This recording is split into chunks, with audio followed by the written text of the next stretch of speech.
The thoughts racing through your mind right now will quiet. The criticism you replay on loop will lose its grip. You will set boundaries without feeling cruel, and something will shift that makes everything else possible. You will stop believing something is fundamentally wrong with you. 8 authentic Buddhist stories answer the questions that keep you exhausted. Not modern parables or motivational tales. These come from the Pali Canon, from ancient Jatakas, from texts preserved for centuries. Why your mind jumps constantly and what actually settles it. How others' expectations became your cage, and how to step free. The difference between absorbing someone's anger and protecting yourself from it. These aren't lectures you must endure or principles you should memorize. They are lived experiences of people who struggled exactly as you do. A monk whose thoughts wouldn't stop. A person who learned that beauty can become burden. Someone who discovered you can be kind without being a doormat. Each story delivers specific medicine. By the time we finish, anxiety won't vanish, but you will relate to it differently. The weight pressing on your chest will feel lighter because you will understand what you've been carrying and why you never had to. Settle into comfort wherever you are. We begin with what the Buddha taught about the restless mind, using the image of a monkey in the Himalayan forests, grabbing one branch after another, never at rest. You know this monkey intimately. Let me show you what happens when you finally stop trying to control it.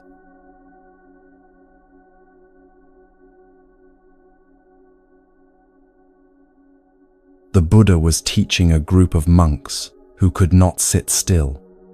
Not their bodies.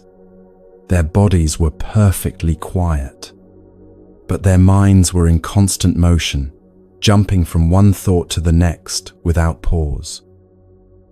They would sit down to meditate, close their eyes, and immediately the thoughts would start. What needs doing later? What happened earlier? What might happen tomorrow? They tried to focus on their breath, and within seconds, they were planning dinner. They attempted to watch their thoughts pass, and instead got caught in stories about the thoughts is less than Hasson.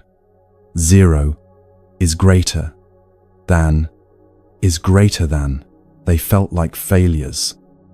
Meditation was supposed to be simple. Just sit and be present. But their minds refused to cooperate. The more they tried to force stillness, the more chaotic it became. You know this experience. You lie in bed trying to sleep, telling yourself to stop thinking, and that command itself becomes another thought to follow.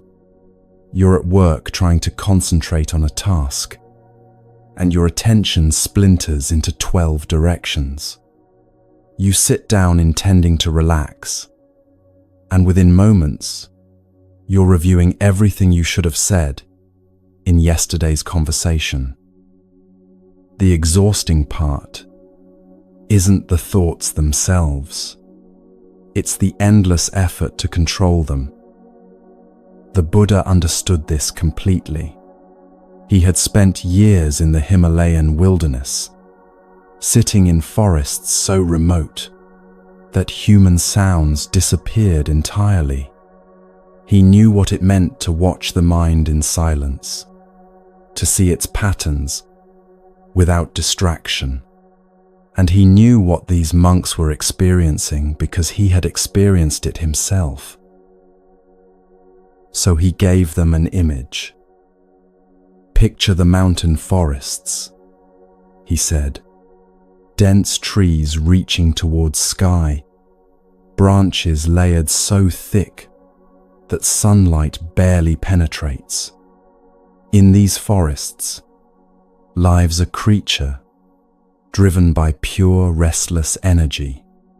It grabs one branch, swings, releases before it even settles, reaches for another, lets go, reaches again, branch after branch after branch, never landing, never at peace.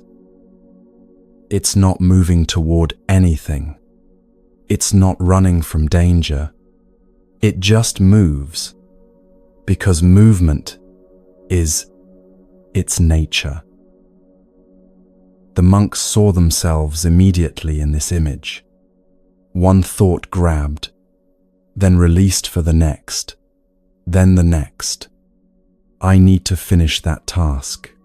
Becomes, but what about this other thing? Becomes, I'm not doing enough. Becomes, why am I thinking about this? Becomes, I should be more present. Each thought a branch, held for a moment, dropped for another. The mind never settles, because it's already reaching for what comes next. One of the younger monks raised his hand. But Master, how do I stop the creature from jumping? How do I make it stay on one branch? The Buddha smiled. This was the question everyone asks. The question that reveals the fundamental misunderstanding. You don't stop it, he said. The monk looked confused. Then how will my mind ever be at peace? Watch what happens when you try to stop it, the Buddha said. The creature is jumping through the forest. You yell at it to stop. Does it stop? The monk thought about this. No, it probably jumps faster, startled by the noise. Exactly, the Buddha said. And if you try to catch it, if you chase after it trying to grab it and force it to be still, it would run from me, the monk answered. It would never stop moving as long as I was pursuing it. This is what you do with your thoughts, the Buddha explained. A thought appears. You immediately try to catch it or push it away. That effort is like chasing the creature through the forest. You think you're solving the problem, but you're creating more movement, more chaos, more restlessness. The monks sat with this. They had been fighting their own minds for so long, believing that peace required winning the fight. But the Buddha was suggesting something completely different. So what do we do? Another monk asked. Watch it, the Buddha said simply. Just watch. The creature jumps from branch to branch. You don't chase it. You don't yell at it. You don't try to convince it to be different. You simply stand in the forest and observe. This is what's happening right now. And when you watch without interfering, something remarkable occurs. The creature begins to slow down. Not because you forced it, but because you stopped energizing its restlessness with your reaction. One of the older monks spoke up. But Master, when I try to just watch my thoughts, I end up thinking about watching my thoughts. I have a thought about my breath, then a thought about having a thought about my breath, then a thought about trying not to think. It never ends. The Buddha nodded. Yes, this happens. And what do you do when you notice you're thinking about thinking? The monk paused. I get frustrated with myself. I think I'm doing it wrong. That frustration, is that also a thought? The Buddha asked. Yes, the monk said slowly. So watch that one too, the Buddha said. Notice, this is frustration appearing. This is the thought that I'm doing it wrong. You don't need to fix anything. You're not trying to achieve a state where thoughts never appear. You're learning to recognize thinking as thinking, without getting pulled into the story the thought wants to tell. He continued, right now, a thought appears in your mind. Let's say it's worry about something you need to do tomorrow. Immediately, without noticing, you step inside the worry. You start planning, rehearsing, imagining scenarios. You're no longer aware that thinking is happening. You've become the thinking. But if you catch it, if you notice, this is worry appearing, suddenly there's space. The worry is still there, but you're not inside it. You're watching it, like watching weather move across the sky. A young monk asked, how long does it take before the creature stops jumping, before thoughts stop appearing? The Buddha considered this. That's the wrong question. Thoughts will always appear. That's what minds do. The creature will always be a creature of the forest. But over time, with patient watching, the frantic jumping slows. The desperate grasping eases. And you discover something profound. Even when thoughts are present, you can be at peace. Because peace isn't the absence of thought. It's the absence of struggle with thought. The monks began practicing that very day. They returned to their meditation cushions with different instructions now. Not to empty the mind, not to achieve perfect concentration, but simply to notice when thinking occurred. One monk found himself planning his afternoon tasks within seconds of sitting down. His old habit would have been to berate himself, to try forcing his attention back to the breath through sheer willpower. Instead, he practiced what the Buddha taught. This is planning. This is what's happening now. The planning thought didn't disappear immediately, but something shifted. He was aware of planning rather than lost in it. The thought continued for a few more seconds, then dissolved on its own. Another monk noticed anxiety about an upcoming conversation with a difficult elder.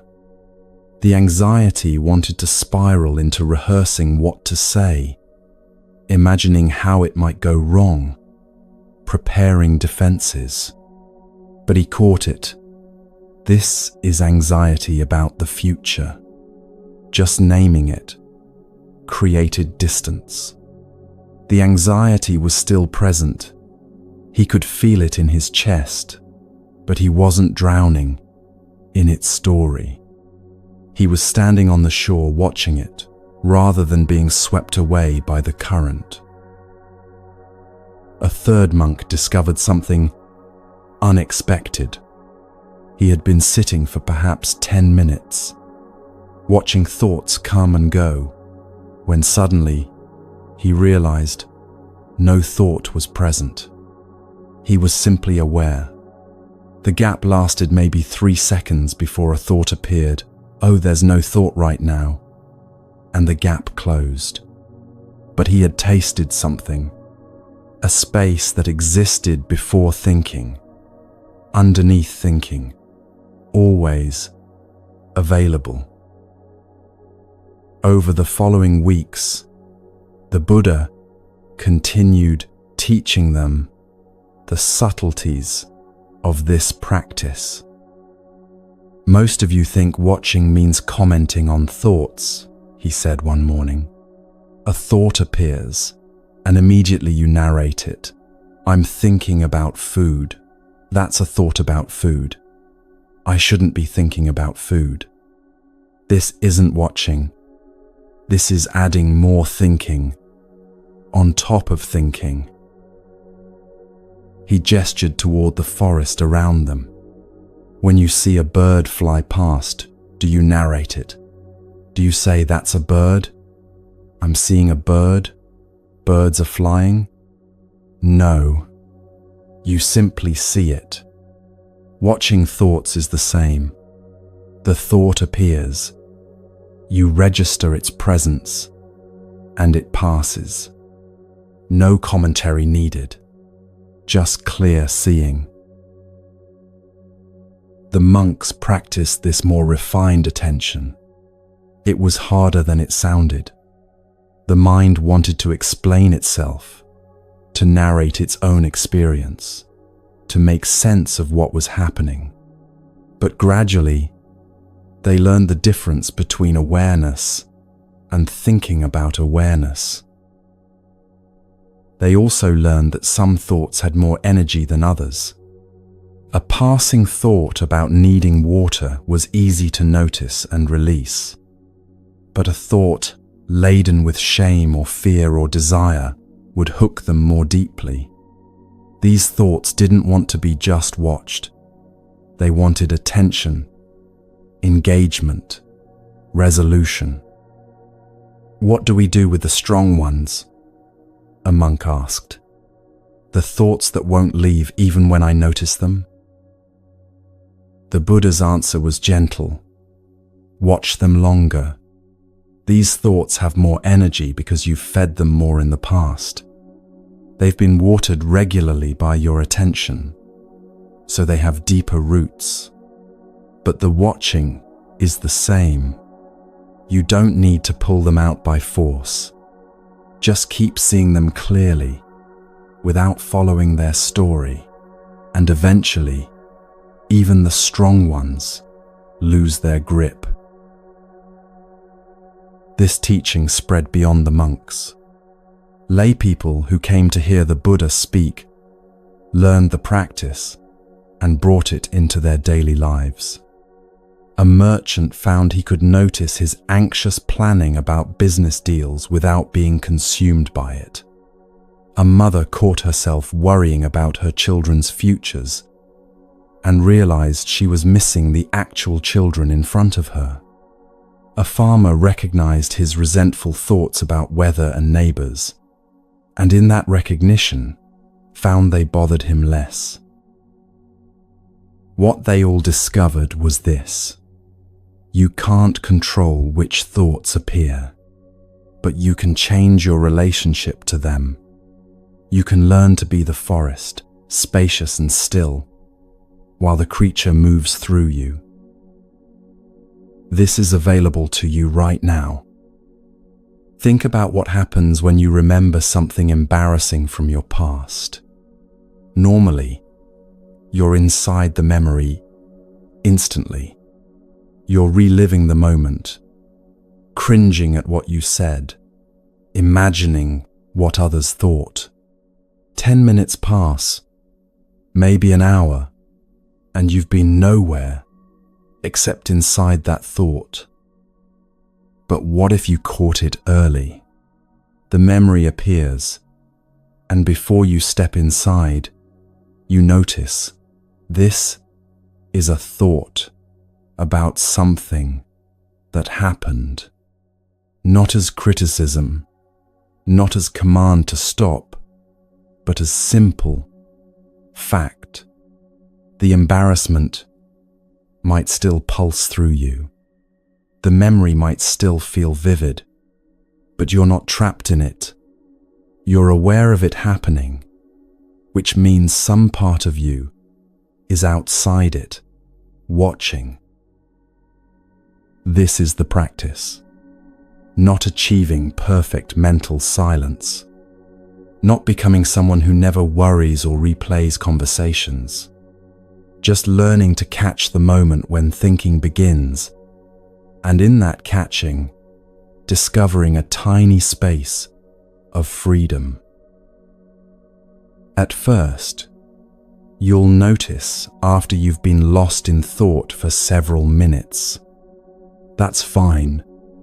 The noticing itself, whenever it arrives, is the practice. You were lost. Now you're found. That moment of return is what matters. Over time, you'll notice sooner. The gaps between thoughts might expand.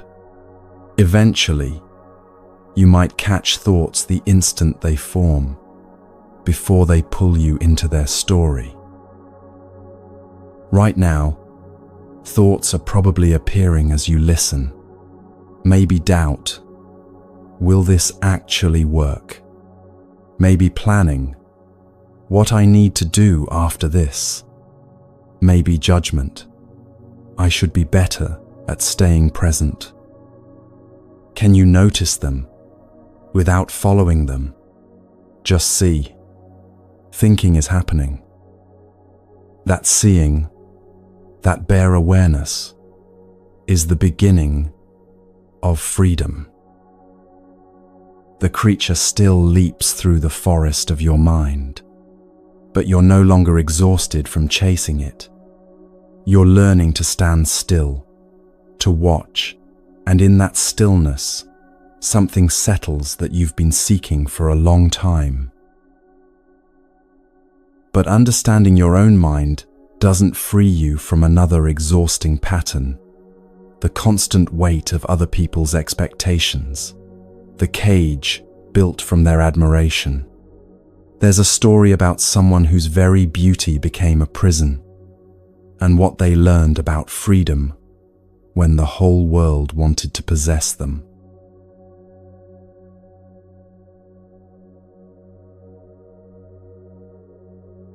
In the high mountain forests of the Himalayas, there lived a creature who had never thought about his own beauty. His feathers shimmered gold in the morning light, shifted to bronze at midday, glowed like copper at sunset. But he didn't know this was remarkable. He simply lived.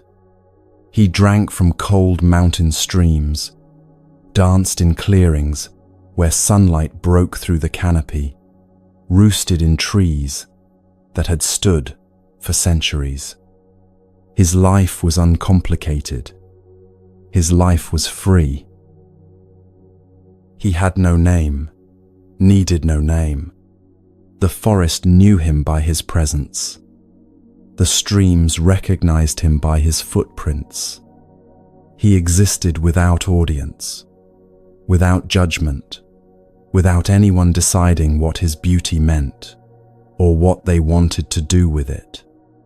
In the early mornings, mist would rise from the valleys below, and he would glide through it, feeling the cool moisture on his wings. In the afternoons, he would find patches of sunlight and spread his feathers to warm them. These simple pleasures required nothing from him except presence. Then one night, hundreds of miles south in a distant kingdom, a queen had a dream. She saw him moving through shadows, wings catching light, and something in her mind seized the image. When she woke, the wanting remained. Not appreciation, hunger, the kind that says, I must own this. I must possess what I've seen. I cannot rest until it's mine to display. She described the vision to her king, her voice urgent with desire. Find this creature, she said. Bring it to the palace. I want to show the world what belongs to our kingdom. I want proof that we possess what others can only dream of. The king sent his best hunters north. They traveled for weeks, asking villagers and hermits about a bird with golden feathers. Eventually, they found the right mountain range, the right forest. They saw tracks near streams. They found clearings where grass had been pressed into patterns by dancing feet. They knew he was close. They set their first trap near the stream where he drank each morning. A net concealed in the branches above the water, designed to drop when he landed. They wanted him alive and perfect. The queen had been specific about that. Not harmed, just captured, just owned. The golden one arrived at dawn as usual. He descended through the trees toward the water, and something felt wrong. A smell that didn't belong. A stillness in the air that made his feathers prickle. He veered away at the last moment, saw the net waiting, and understood in a flash. His life had changed. The innocence of simply existing was over. Someone wanted him, and wanting, he would soon learn, was different from appreciating. Over the following weeks, traps appeared everywhere he went. Snares hidden along his usual walking paths. Nets concealed in the trees where he roosted. Other birds released as bait to lure him into clearings where hunters waited with capture devices. The hunters studied his patterns obsessively. They learned when he drank, where he slept, how he moved through his territory. They mapped every detail of his life, not to understand him, but to control him. They anticipated everything. His entire existence transformed. Every morning now, he had to check for hidden nets before approaching water. Every clearing might be an ambush. Every sound could signal hunters approaching. The forest that had been home became a landscape of potential danger. And the reason, the only reason, was the way he looked. He began to understand something profound. His beauty, which had been neutral fact, had become currency in someone else's economy of desire. He was being hunted not for food, not because he threatened anyone, not because of anything he had done, but because a woman hundreds of miles away had dreamed of him and decided he should belong to her.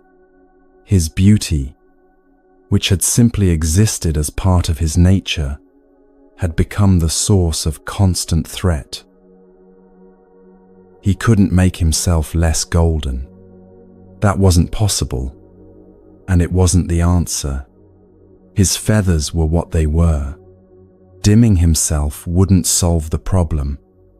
It would only mean living as a shadow of what he was while still being hunted. But he could learn vigilance. He could adapt. He stopped following routines. He drank at different times each day, never establishing patterns the hunters could predict. He roosted in different trees every night, never returning to the same branch twice in a week. He learned to read the forest for disturbances, the wrong smell on the wind, the too quiet birds, the feeling of being observed. His awareness sharpened, not from fear, but from clear understanding of what was actually happening. Sometimes he would arrive at his usual drinking spot and sense the trap before seeing it. His body knew the difference between forest emptiness and hunter emptiness. He learned to trust these instincts. Other times, he would deliberately approach a clearing where he sensed waiting hunters, then veer away at the last second, teaching them that he was aware that he could not be fooled by their patience. And through this sharpened awareness, something deeper emerged. He began to see the situation for what it truly was. The queen had never seen him, except in a dream. She didn't know how he moved through the world, what sounds he made in the early morning, what his actual life consisted of. She wanted to possess an image, a projection, a thing she could point to and say, "This belongs to me. This proves my worth. This demonstrates my power to acquire what others cannot." The hunters pursuing him year after year weren't interested in his well-being. They didn't care about his nature or his freedom. They wanted to trap him, cage him, put him on display so others could admire what their kingdom owned. Their attention was a form of violence dressed as admiration. They would call it appreciation while constructing the cage. This understanding settled into him like stillness after storm. Being wanted is not the same as being valued. Being admired is not the same as being understood. Being praised for your beauty means nothing if that praise comes with the demand that you surrender your freedom to serve someone else's image of you.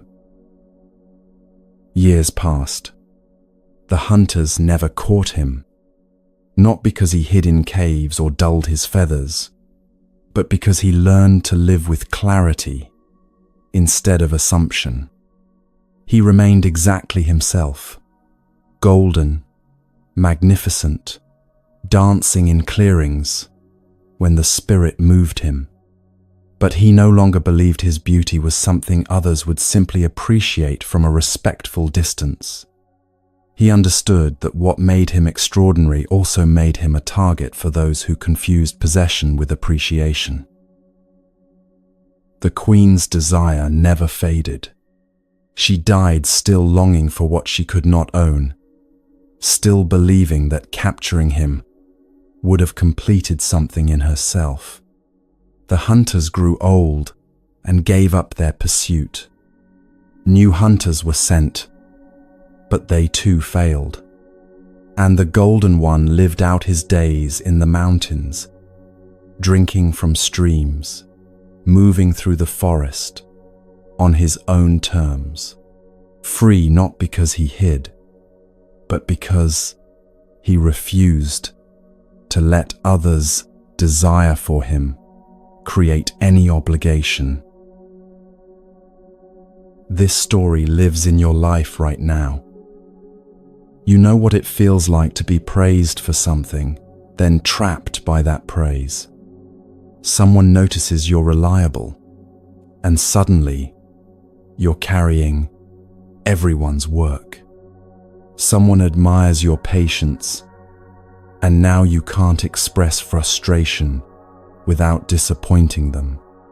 Someone loves your strength, and showing vulnerability feels like betrayal. The quality that was simply part of your nature becomes a role you must perform constantly. And beneath that performance, you're exhausted. Like the Golden Peacock, you can't unbecome what you genuinely are. If you're naturally capable, you can't fake incompetence. If you're genuinely kind, you can't pretend cruelty. Your qualities are real. But here's what the story reveals. Those qualities exist for your own life, not for others' convenience.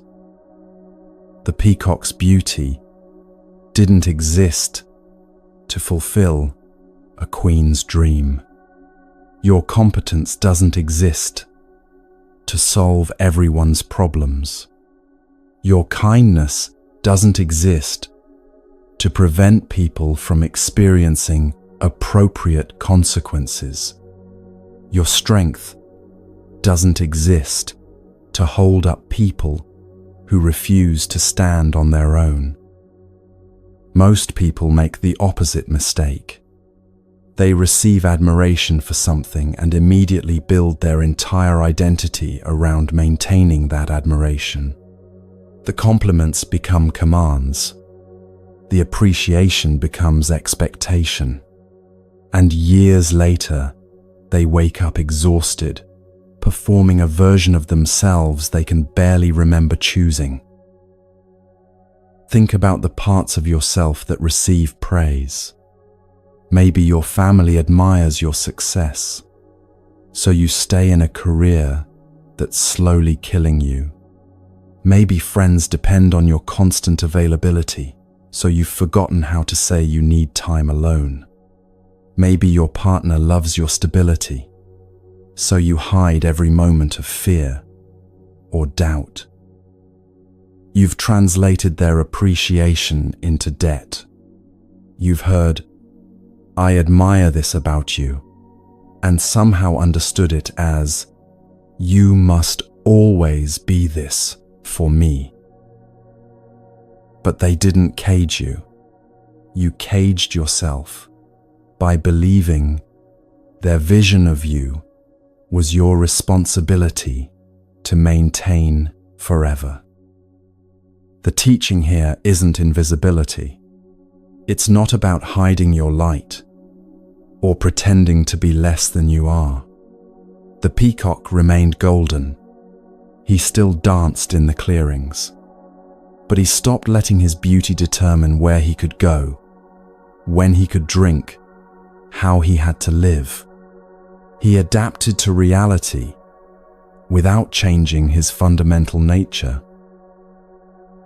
You can do the same. Remain yourself, capable, kind, strong, whatever you genuinely are. But stop performing those qualities on command. Stop believing that being admired means being endlessly available.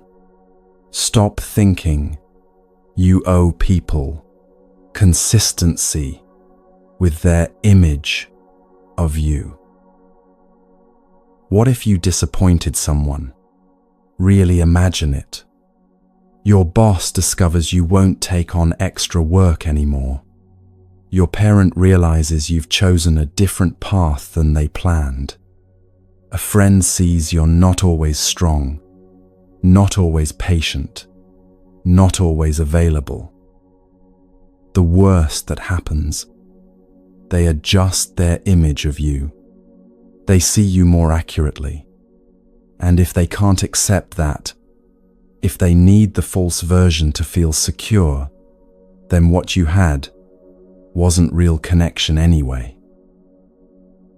The people who truly value you will adapt when you show them more of your truth. The ones who can't adapt were never seeing you in the first place. They were seeing their projection, their needs, their fantasy of who you should be for them. Right now, you might be thinking of specific people whose expectations have become cages. The parent who needs you to validate their choices by repeating them. The partner who loves the version of you that never has needs. The workplace that assumes you'll handle everything because you always have. What would it feel like to step back from those expectations? Not with cruelty, not with drama, but with quiet honesty about who you actually are versus who they've decided you should be. Some will adjust, some won't. But living your life inside their expectations is a cage you'll eventually suffocate in. Just like the palace cage the queen prepared for a creature who belonged to the mountains. The Golden Peacock lived free until the end of his days, admired by some, hunted by others, but owned by no one. This is what freedom actually looks like. Not hiding who you are, but refusing to let others' reactions to who you are determine how you live. Understanding this lifts one burden, but there's another weight many carry daily: the words other people throw at you, the criticism that burrows into your chest and echoes for days. There's a teaching about what happens when someone stands in front of you pouring out rage, and how you can remain completely untouched while still hearing what's true.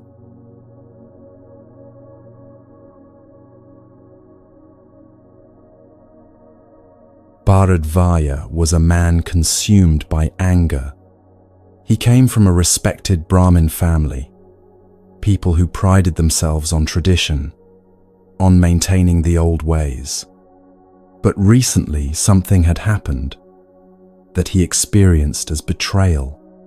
Members of his own family, his cousins, his nephew, even his younger brother, had started following the Buddha. They would leave the house early to hear this wandering teacher speak. They quoted his words at meals. They practiced sitting meditation instead of performing the rituals Bharadvaja considered sacred. It felt like theft, like this teacher had stolen his family from under him. The anger built over months. Every time he saw his brother return from hearing the Buddha teach, something twisted in Bharadvaja's chest. He tried arguing, tried reasoning, tried shaming them back to the old practices. Nothing worked. They would just smile with infuriating calmness and say things like, "Come hear him yourself. You'll understand." Finally, Bharadvaja decided to confront this teacher directly, not to listen, not to learn, to unleash everything he'd been holding. He wanted the Buddha to know what he'd done, how he'd disrupted families, how his teachings were destroying the foundations of their community. He found the Buddha sitting under a tree on the outskirts of a village. There were a few monks nearby, some lay people listening, but Bharadvaja didn't care about witnesses. He strode up directly, his body tight with accumulated rage, and began. The insults poured out. He attacked the Buddha's character, called him a fraud, a deceiver, a destroyer of families. He questioned the Buddha's teaching, his right to teach, his motives. He used language designed to wound, to provoke, to force some reaction. The words came faster and harsher as he went on. Each sentence, an attempt to pierce whatever calm this teacher claimed to possess. The Buddha didn't interrupt. He didn't defend himself. He didn't show anger or hurt, or even mild irritation. He simply sat, his eyes steady on Bharadvaja, his body completely still. Not the stillness of someone enduring attack, clenching against impact, but the stillness of someone watching weather pass across the sky. This only made Bharadvaja angrier. He wanted a fight. He wanted defense or counterattack, something he could push against, something that would justify the rage burning through him. But the Buddha just listened, his face expressing neither agreement nor offense, just clear attention. Finally, Bharadvaja exhausted himself. The words ran out. The anger was still there, but it had nowhere left to go. He stood there breathing hard, waiting for response, for retaliation, for something. The Buddha let the silence settle. Then he spoke, his voice gentle, almost curious. "Brahmin, when visitors come to your home, do you offer them food?" Bharadvaja blinked. This wasn't what he expected. "What? Yes, of course.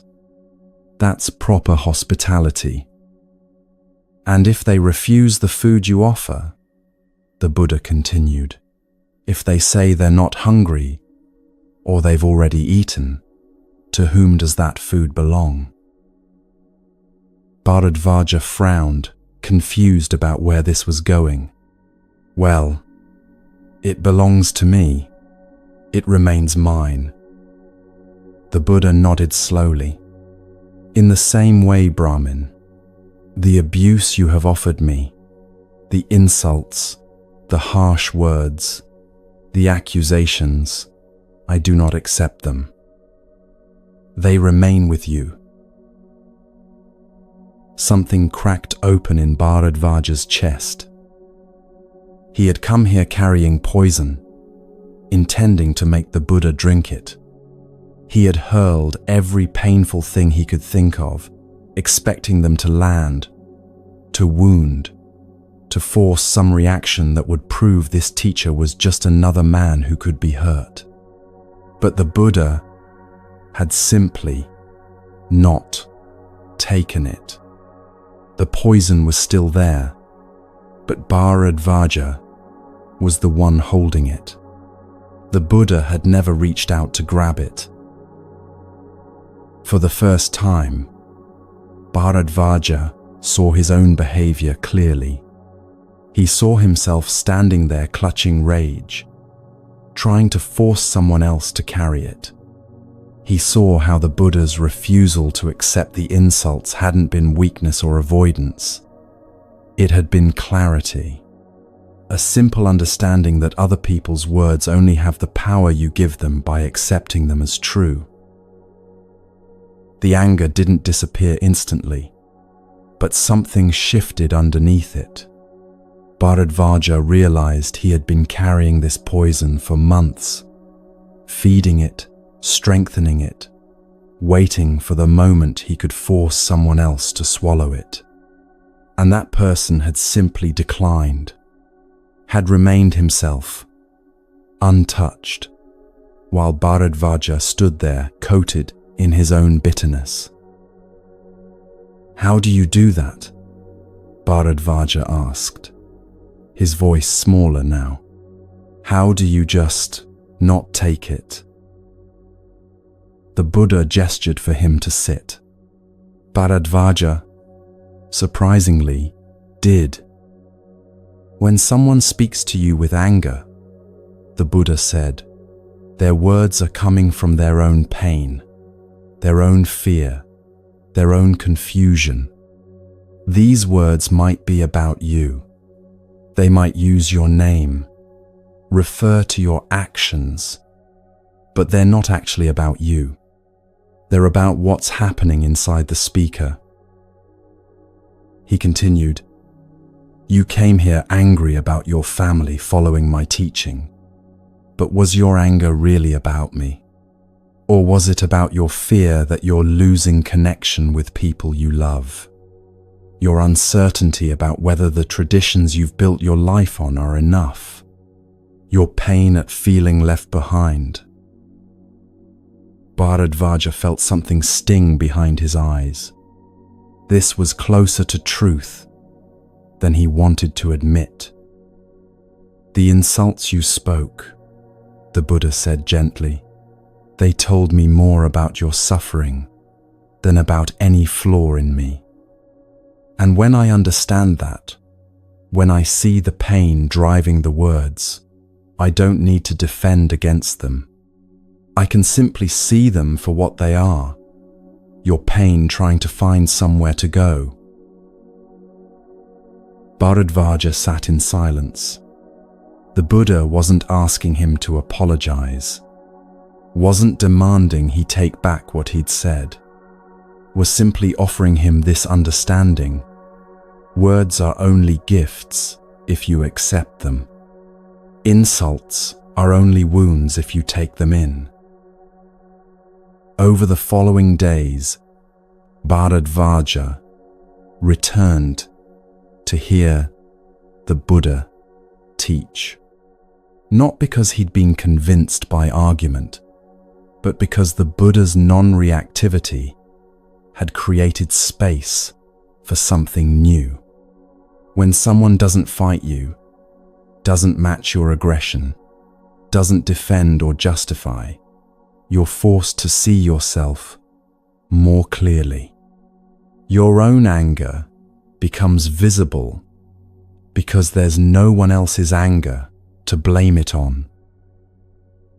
Eventually, Bharadvaja asked to become a student, not because the Buddha had defeated him, but because he recognized in that first encounter something he wanted to learn: how to remain yourself when others are throwing poison, how to see clearly when everything around you is chaos, how to not accept what doesn't belong to you. This teaching lives in every moment someone criticizes you. Think about what happens when someone insults you, questions your choices, attacks your character. Maybe it's a comment on social media from a stranger. Maybe it's your parents' disapproval of how you live. Maybe it's a colleague's cutting remark in a meeting. The words land, and immediately your mind starts working with them. Are they right? Is there truth in what they said? What did I do to deserve this? How can I prove them wrong? What should I have said back? These questions loop for hours, sometimes days. You replay the moment. You construct better responses. You imagine confrontations where you finally make them understand. This is acceptance. You took the gift. You're holding it now, examining it, arguing with it, letting it define your evening and disturb your sleep. Not accepting looks different.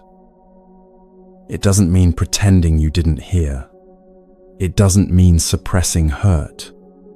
It means recognizing that their words are coming from their internal state, not from objective truth about you. When someone criticizes you harshly, ask yourself, is this about me or is this about them? Are they describing reality or are they projecting their own pain, their own fear, their own unmet needs? Most of the time, it's projection. The parent who criticizes your life choices is often expressing their own regret about roads not taken. The colleague who questions your competence is frequently revealing their own insecurity. The stranger online who attacks your appearance is telling you about their relationship with their own body, not yours. This doesn't mean all criticism is invalid. Sometimes feedback is accurate and useful, but you can tell the difference. Useful feedback is specific, offered with genuine care, focused on behavior rather than character, and delivered in a way that makes change possible. Projection is vague, hostile, attacks your fundamental worth, and leaves you nowhere to go except feel bad. When you recognize projection, you can decline to accept it. This doesn't require confrontation. You don't need to explain to the person why their words don't apply. You just internally note, this is about them, not about me. And then you let it go. Not by forcing yourself to forget, but by choosing not to give it space in your mind, not to let it nest there and build stories. The Buddha could do this completely. Years of practice had trained his mind to the point where insults literally didn't disturb his inner peace. You're probably not there yet. Neither am I. But it's a practice, not an instant achievement. The first time someone insults you after hearing this teaching, it will probably still sting. That's normal. The sting is the initial impact, the moment before you remember you have a choice. But then, and this is the practice, you can catch yourself before you grab the poison and swallow it. You feel the sting, acknowledge it existed, and then ask, do I want to carry this? Is this mine to hold? More often than not, the answer will be no. It's theirs. It came from their pain, their confusion, their unhealed wounds. You can witness that without taking it into yourself. Over time, this gets easier. The gap between hearing harsh words and remembering you don't have to accept them gets shorter. Eventually, you might reach moments where insults truly don't land at all. Not because you've built walls, but because you see so clearly where they're coming from that they never feel personal. This week, practice this with small things. Someone makes a passive-aggressive comment. Someone questions your judgment. Someone implies you're not enough in some way.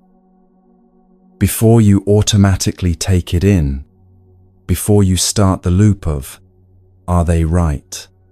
What did I do wrong? How do I prove them wrong? Pause. Ask yourself, is this gift mine to accept? Most of the time, you'll realize it isn't. It's their anger, their fear, their projection, their inability to deal with their own feelings. They're offering you poison and hoping you'll drink it because they don't know what else to do with it. You can decline, politely, internally, without drama. Just, that's yours, not mine. And then watch what happens. The words might still echo for a moment, but they'll fade faster. You won't carry them for days. You won't let them define how you see yourself. You'll be like the Buddha under that tree, present, aware, but fundamentally undisturbed. Understanding that you can decline others' poison is liberating. But there's a companion skill that makes this complete, knowing when and how to show your own boundaries clearly, how to protect yourself without cruelty. There's a story about a creature who learnt the Buddha's teaching about non-harm, but misunderstood it dangerously, and what happened when the Buddha corrected that misunderstanding.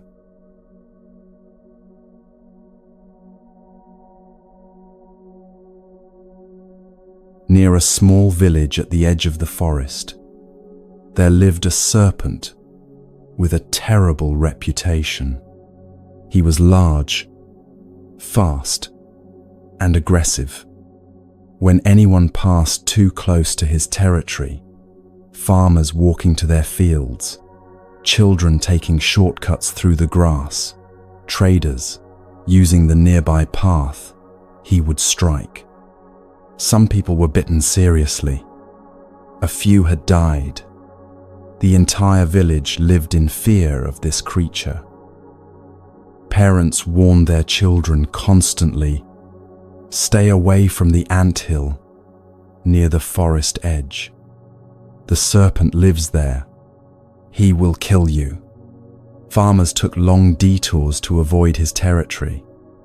The path that had once been the quickest route between villages was abandoned completely. Fear of the serpent shaped how everyone moved through their daily lives. The serpent himself didn't think much about this. He was simply defending his space. When something approached that felt threatening, he attacked. When something moved too quickly near his home, he struck. This was his nature, his instinct, the way he had always lived.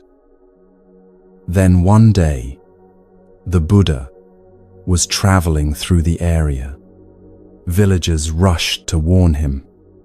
"Don't go near the forest edge," they said urgently.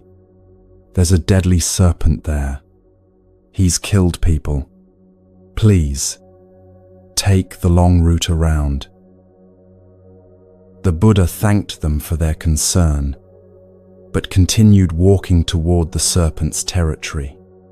The villagers watched from a distance, certain they were about to witness another death. When the Buddha approached the anthill, the serpent sensed the intrusion immediately. He emerged from his den, body coiled and ready, hood spread in warning. This was the posture that usually sent people running. But the Buddha didn't run. He stood calmly, his eyes meeting the serpent's without fear or aggression. The serpent moved closer, ready to strike. But something in the Buddha's presence stopped him. There was no threat in this person, no aggression to match, no fear to feed on, just steady, clear awareness. The Buddha spoke gently. "You've caused a great deal of suffering. Do you know how many people live in fear because of your violence? How many have been harmed? How many families have lost someone they loved?" The serpent had never thought about it this way. He had only thought about territory, about threat, about the instinct to defend. But now, seeing himself through the Buddha's words, something shifted. The Buddha continued, "Anger and violence create chains of suffering that spread far beyond the initial act. When you bite someone, you don't just harm them. You harm their family, their community, yourself.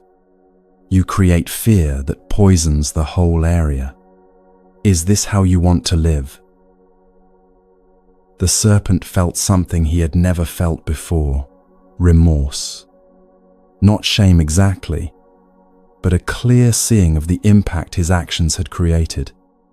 The Buddha wasn't punishing him, wasn't threatening him, was simply showing him reality. "What should I do?" the serpent asked.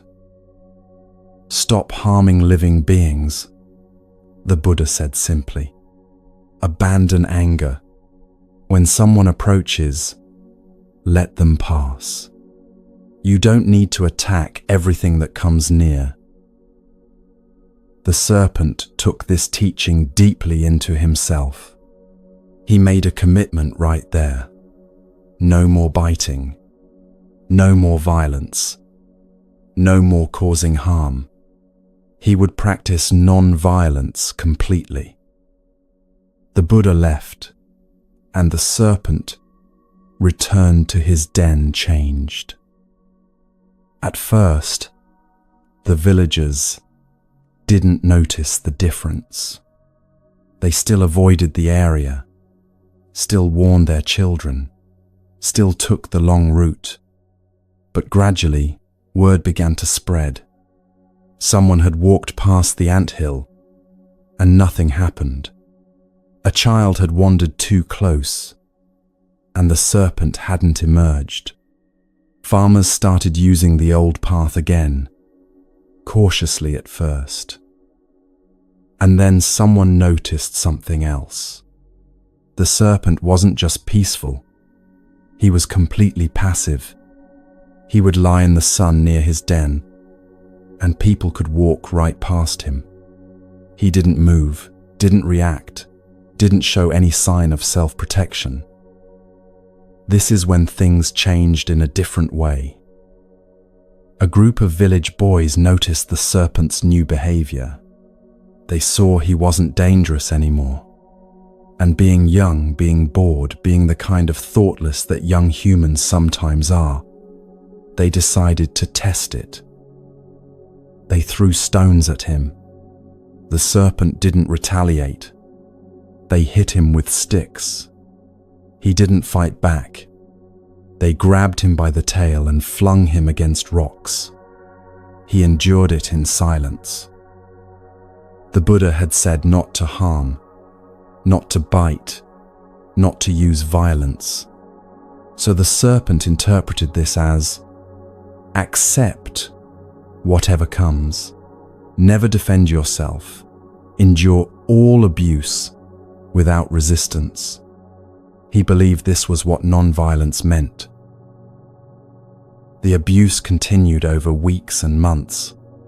Not every day, but regularly enough. Different groups of boys would hear about the serpent that didn't fight back, and they would come to test it, to prove their bravery by tormenting a once dangerous creature. Adults who had feared him now felt emboldened to kick him out of their way when he was crossing a path. The serpent's body showed the damage. Scales were broken and scarred. He moved more slowly. He became thin because he was afraid to hunt, afraid that any movement might be interpreted as aggression. He was practicing what he thought the Buddha had taught: complete non-violence, total non-resistance. Months later, the Buddha returned to the area. He went to the anthill to see how the serpent was doing. What he found shocked him. The serpent was lying near his den, battered and weak. His body was covered in wounds. He looked like he might not survive much longer. When he saw the Buddha approaching, he tried to raise his head in greeting, but barely had the strength. "What happened to you?" the Buddha asked gently. The serpent explained everything: how he had stopped biting as instructed, how the villagers had noticed, how the abuse had started, how he had endured it all because he understood that harming others was wrong. "I did what you taught me," the serpent said weakly. "I haven't bitten anyone. I haven't caused harm. But this is what happened." The Buddha's response was immediate and clear. "I told you not to bite," he said. "I did not tell you not to hiss." The serpent looked confused. The Buddha knelt down closer. Non-violence doesn't mean accepting all violence against you. It means not harming others out of anger or cruelty. But you still need to protect yourself. You still need boundaries. You still need to show others that you cannot be abused. He continued, "When those boys approached you with stones, what would have happened if you had raised your hood, hissed loudly, showed your fangs? You wouldn't have bitten them, but they would have seen you had limits. They would have understood you were not prey, not a toy to torment. The hissing would have protected both you and them. But isn't that aggression? The serpent asked. No, the Buddha said. Aggression is attacking to harm. Hissing is communicating a boundary. It says, I will not attack you, but I also will not let you attack me. Come closer with respect, or stay back. That's not violence. That's clarity. The Buddha explained further, when you bit people before, you were acting from anger. You were harming them because they triggered your rage. That creates suffering. But when you hiss, when you show your boundaries without actually harming, you're teaching people how to interact with you safely. You're preventing harm to both of you. The serpent began to understand. So I can defend myself without biting. You must defend yourself without biting, the Buddha said. That's the practice. Not attacking, but also not becoming a victim. Finding the middle way between violence and passivity. From that day forward, the serpent practiced this new understanding. When someone approached carelessly or aggressively, he would raise his hood, show his presence, make it clear he had limits. He never bit, but he never again endured abuse silently. The village boys who came looking for easy prey found instead a creature who commanded respect without violence. They would approach, the serpent would hiss sharply, and they would back away. No one was harmed, but the boundary was clear. Over time, the serpent healed. His body recovered, his strength returned, and he lived the rest of his life embodying what the Buddha had taught, powerful but not violent, clear about his boundaries, but not cruel, respected, but not feared. This teaching is exactly what you need to understand right now. You've probably spent your life believing that being kind means being available, that being spiritual means being passive, that being good means letting people treat you however they want. The serpent made this exact mistake. He heard, "Don't harm," and interpreted it as accept all harm. But that's not what non-violence means. Not in Buddhism, not in any wisdom tradition that understands human nature. Think about your own life. Where are you being silent when you should be hissing? Maybe your coworker constantly dumps extra work on you, and you accept it without comment because saying no feels mean. Maybe your family member criticizes every choice you make, and you sit there taking it because defending yourself seems aggressive. Maybe your partner speaks to you dismissively, and you don't object because you don't want to cause conflict. You're the serpent lying there wounded, believing that acceptance equals virtue. But it doesn't. It equals suffering that doesn't have to exist. The Buddha's teaching is clear. Hiss. What does hissing look like in human life? It's not yelling. It's not attacking. It's not cruelty. It's clear communication of your boundaries. When your coworker tries to hand you extra work, "I can't take this on right now. My plate is full." That's hissing. No apology, no over-explanation, just clear boundary. When your family member criticizes your choices, I've made my decision about this. I'm not going to discuss it further.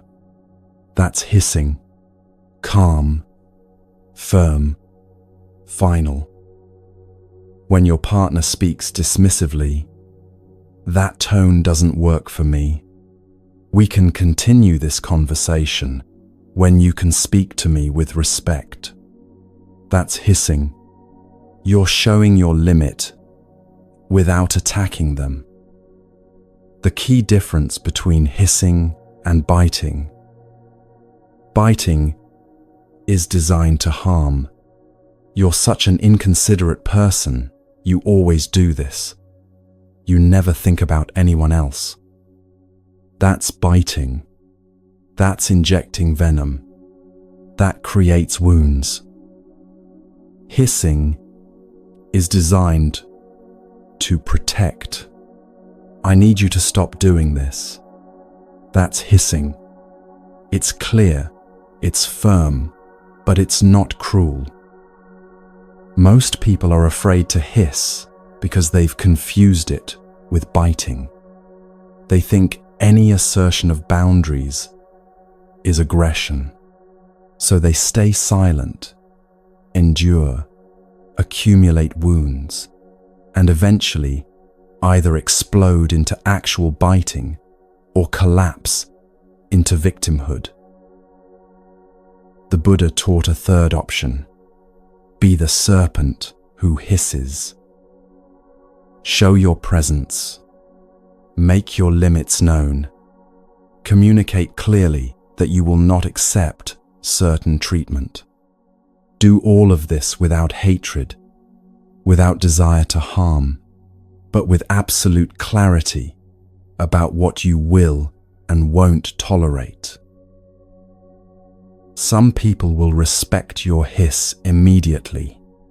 They'll hear the boundary, adjust their behavior, and your relationship will actually improve because it's now built on honesty instead of your silent resentment. Others will test the boundary. They'll push to see if you really mean it. This is when you hiss louder, clearer, more firmly. Still not biting, still not cruel, but unmistakably serious. And some, a small number, will refuse to respect any boundary you set. These are the people you may need to distance yourself from entirely, not as punishment, not as revenge, but as protection. The serpent didn't have to stay near people who threw stones. Neither do you. What the Buddha taught the serpent applies directly to you. You have the right to exist safely in the world. You have the right to protect yourself from harm. You can do this without becoming the thing you're protecting yourself from. You can set boundaries without being cruel. You can say no without being hateful. You can show your limits without attacking. This is the middle way.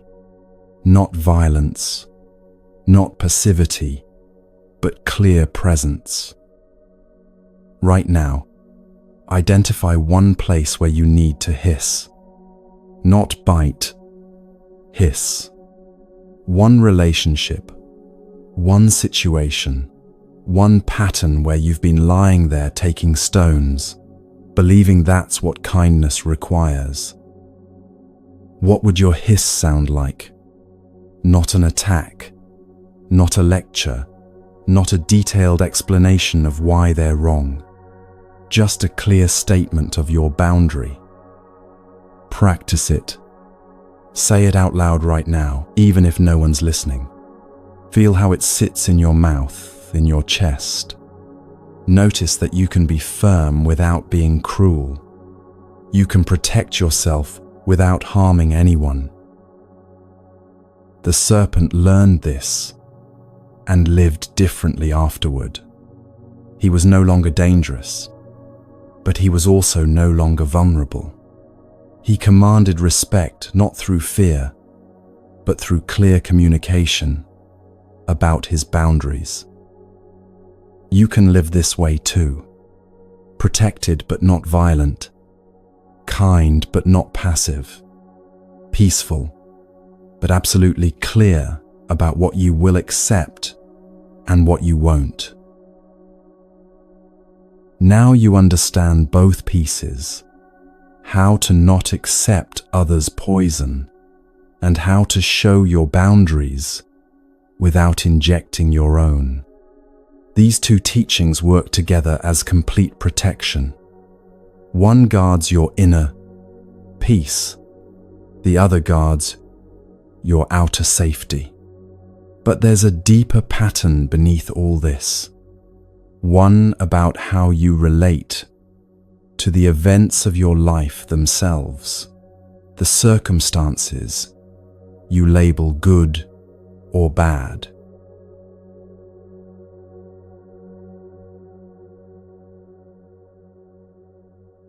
The question people ask most often is, when do I use which one? A family member criticizes your career choice at dinner. Do you stay silent or speak up?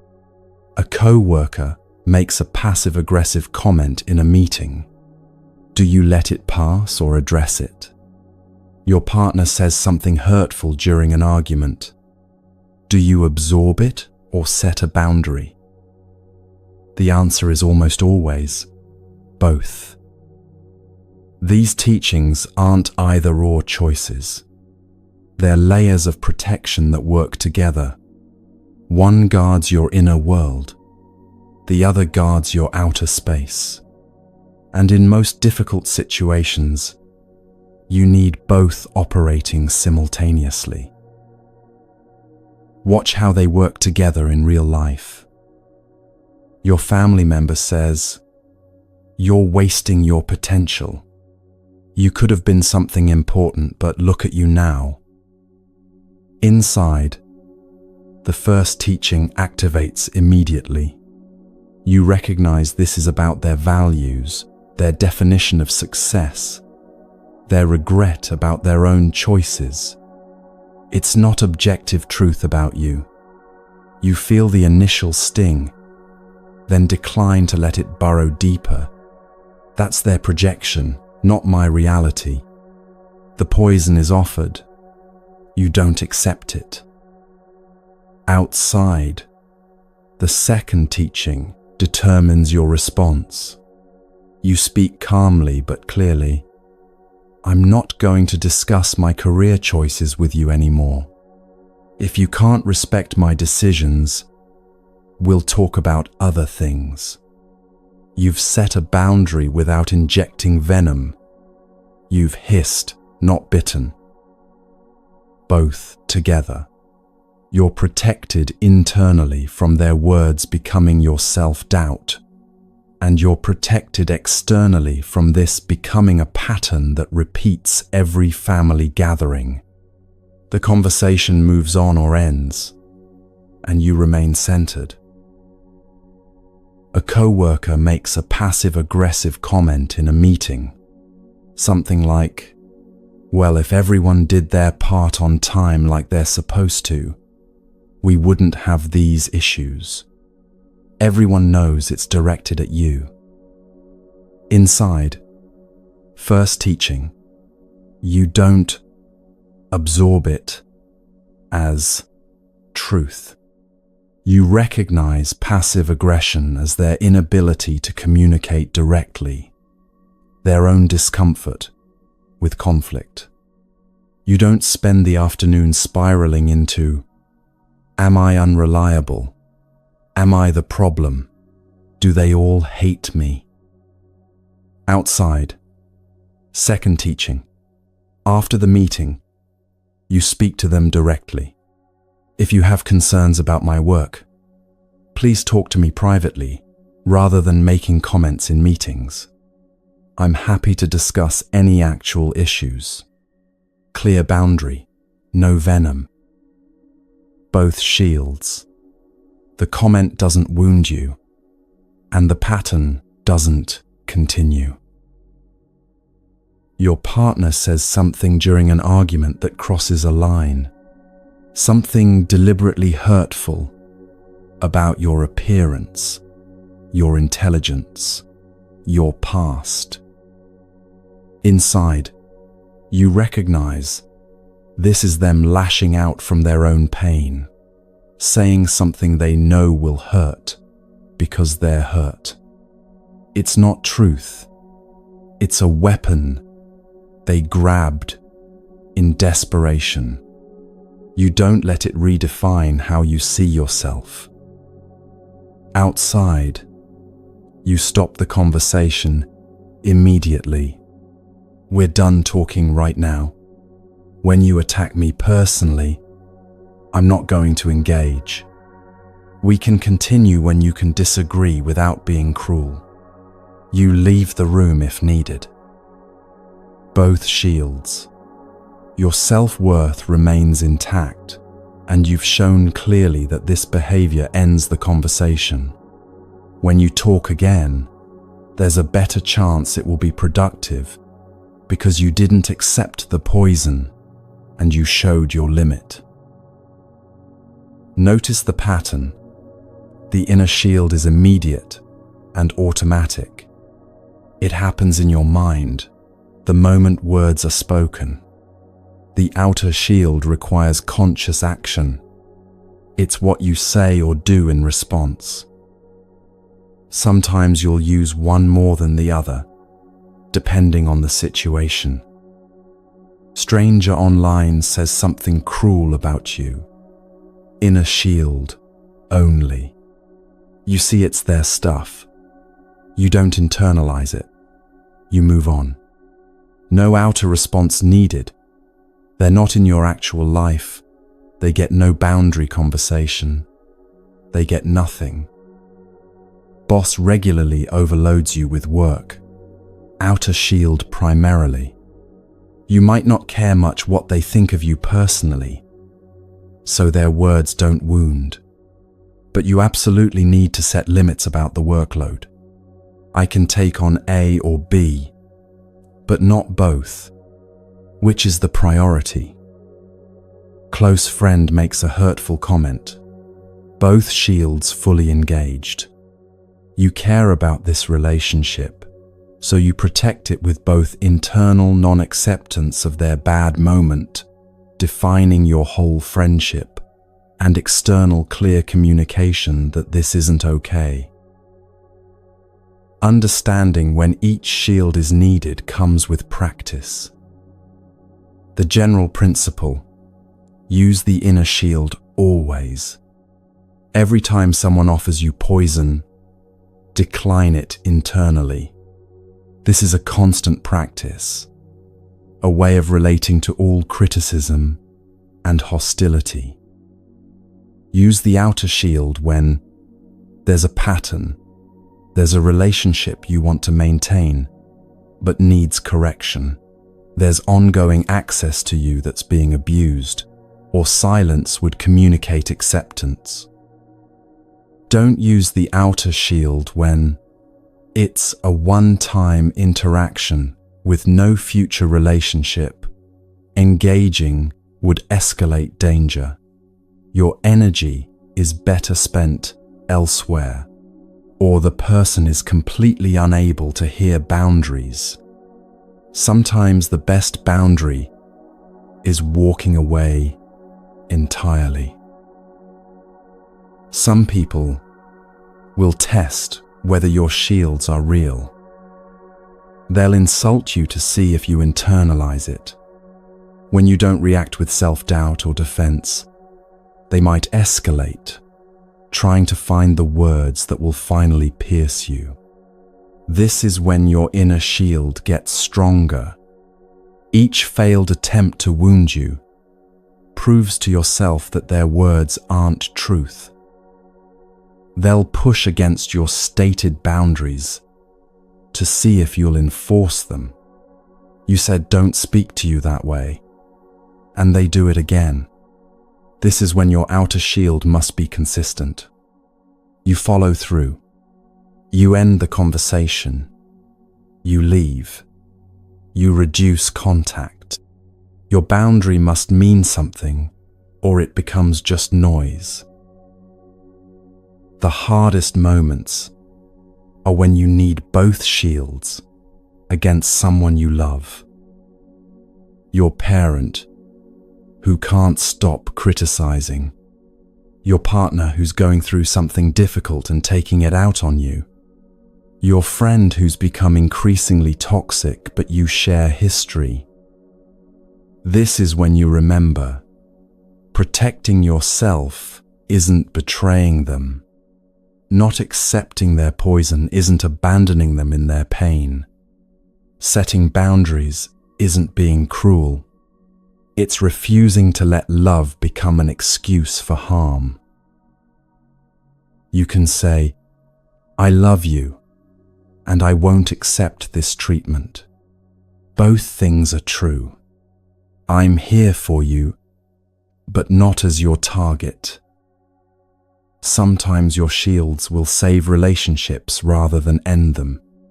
When you stop internalizing their worst moments and stop tolerating their worst behaviors, you create space for them to see themselves more clearly.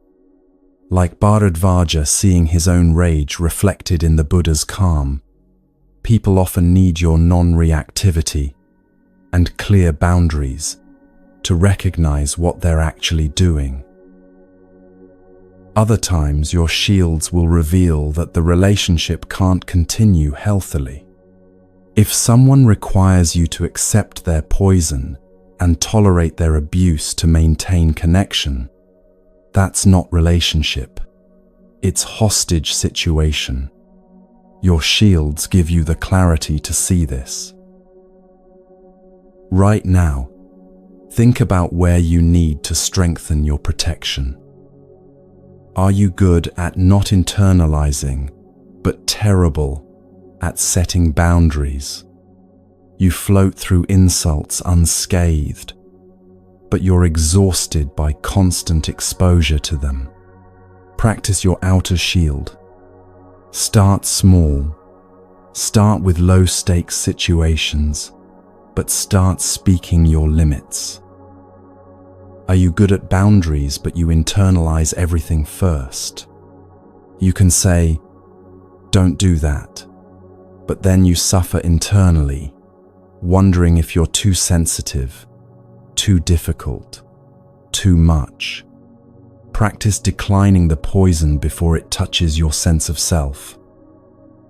Most people need to develop one shield more than the other. Identify which one is weaker for you, and that's where you focus your practice this week. The Buddha taught both these skills because together they create freedom. Freedom from being wounded by others' words. Freedom from being trapped by others' behaviors. Freedom to remain yourself, peaceful but protected, kind but clear, open but not defenseless. You've learnt now how to handle difficult people, toxic words, and boundary violations. But life doesn't just bring difficult people. It brings difficult circumstances. Loss, failure, unexpected change, events you can't control and didn't choose.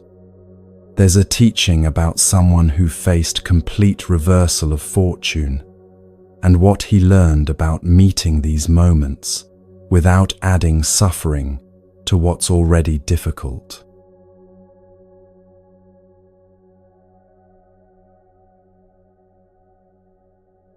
In the kingdom of Mithila, there lived a man known simply as Kachayana. His name was spoken with respect in every corner of the city. Merchants sought his advice on disputes. Farmers brought him their land quarrels. Even the king relied on his judgment when difficult decisions needed making. Kachayana served as a royal advisor, but his reputation came from something deeper than his position. People trusted him because he saw clearly. When two parties came arguing, each certain they were right, he could find the truth underneath the emotion. When the king faced choices with no obvious answer, Kachayana could illuminate consequences others hadn't considered. His insight seemed to cut through confusion like lamplight through darkness. He had built this life carefully over years. Started as a junior clerk in the palace, observing how power worked, how decisions got made, earned trust through consistency, advanced because people noticed his judgment was sound, his integrity unshakable. By the time he became a royal advisor, he had a house with a garden where he grew herbs, enough income to support his family comfortably, and the genuine respect of the community. His wife would tease him sometimes about bringing work home. He'd sit in their garden after dinner, still turning over some complex problem in his mind, and she'd bring him tea and remind him that not everything could be solved before morning. His children had grown up watching him serve the kingdom, learning from his example what it meant to live with purpose. By any measure, his life was good, stable, secure, built on a foundation that seemed unshakable. Then, one morning, everything shattered. Palace guards arrived at his door before dawn.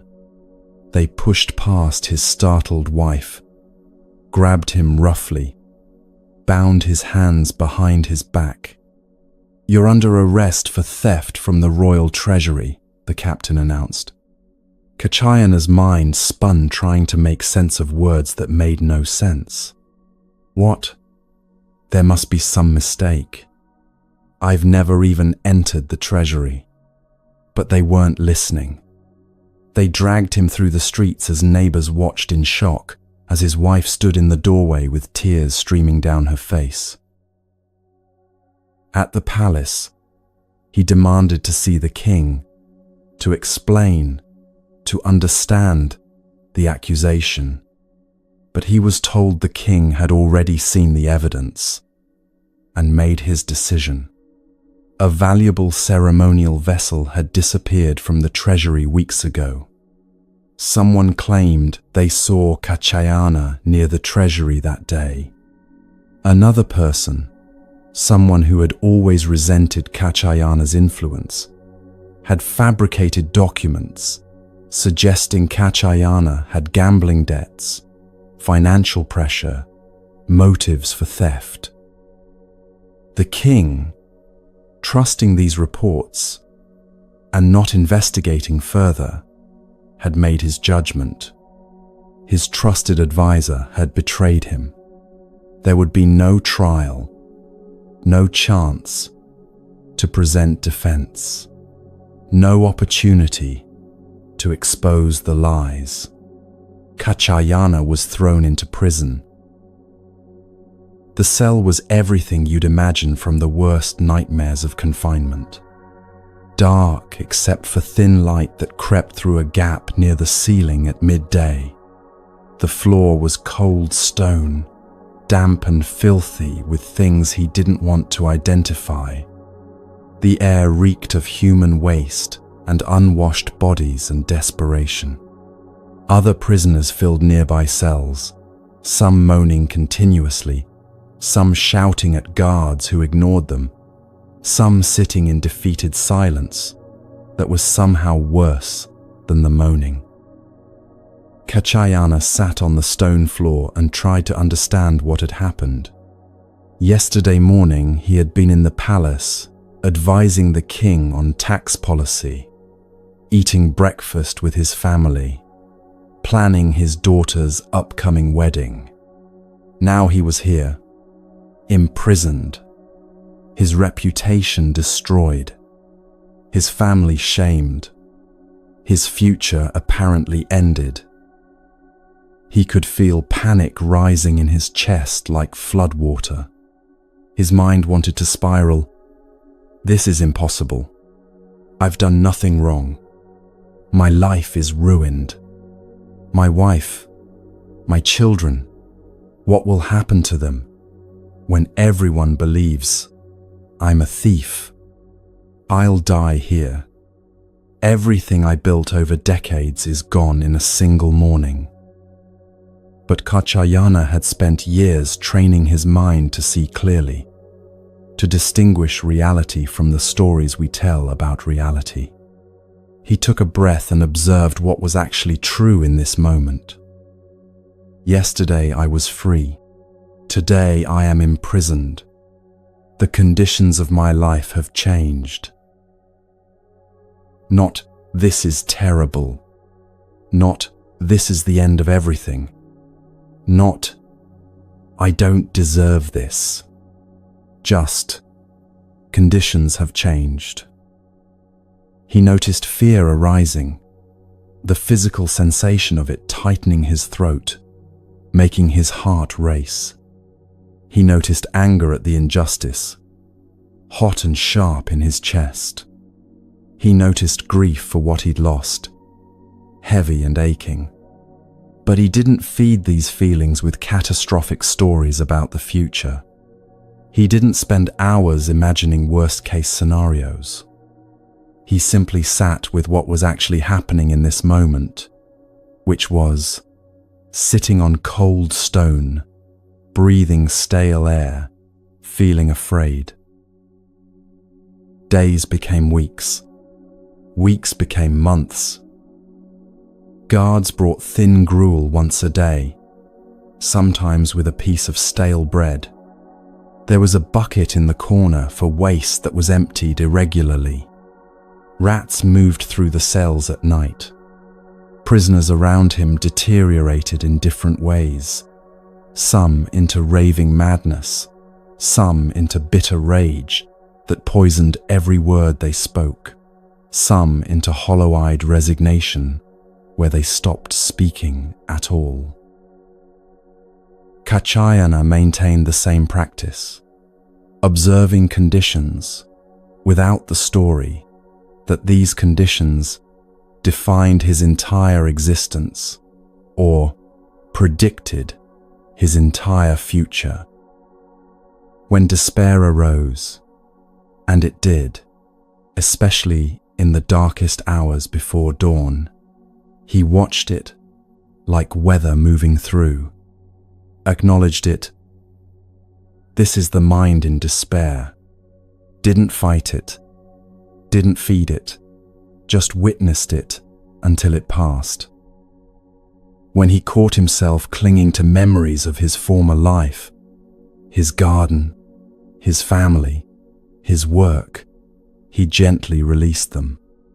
Those were past conditions. These are present conditions. Both are temporary.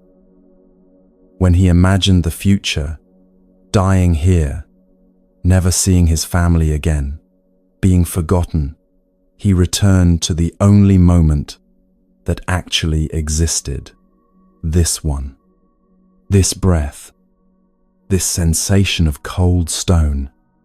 This actual moment, rather than the imagined, terrible future.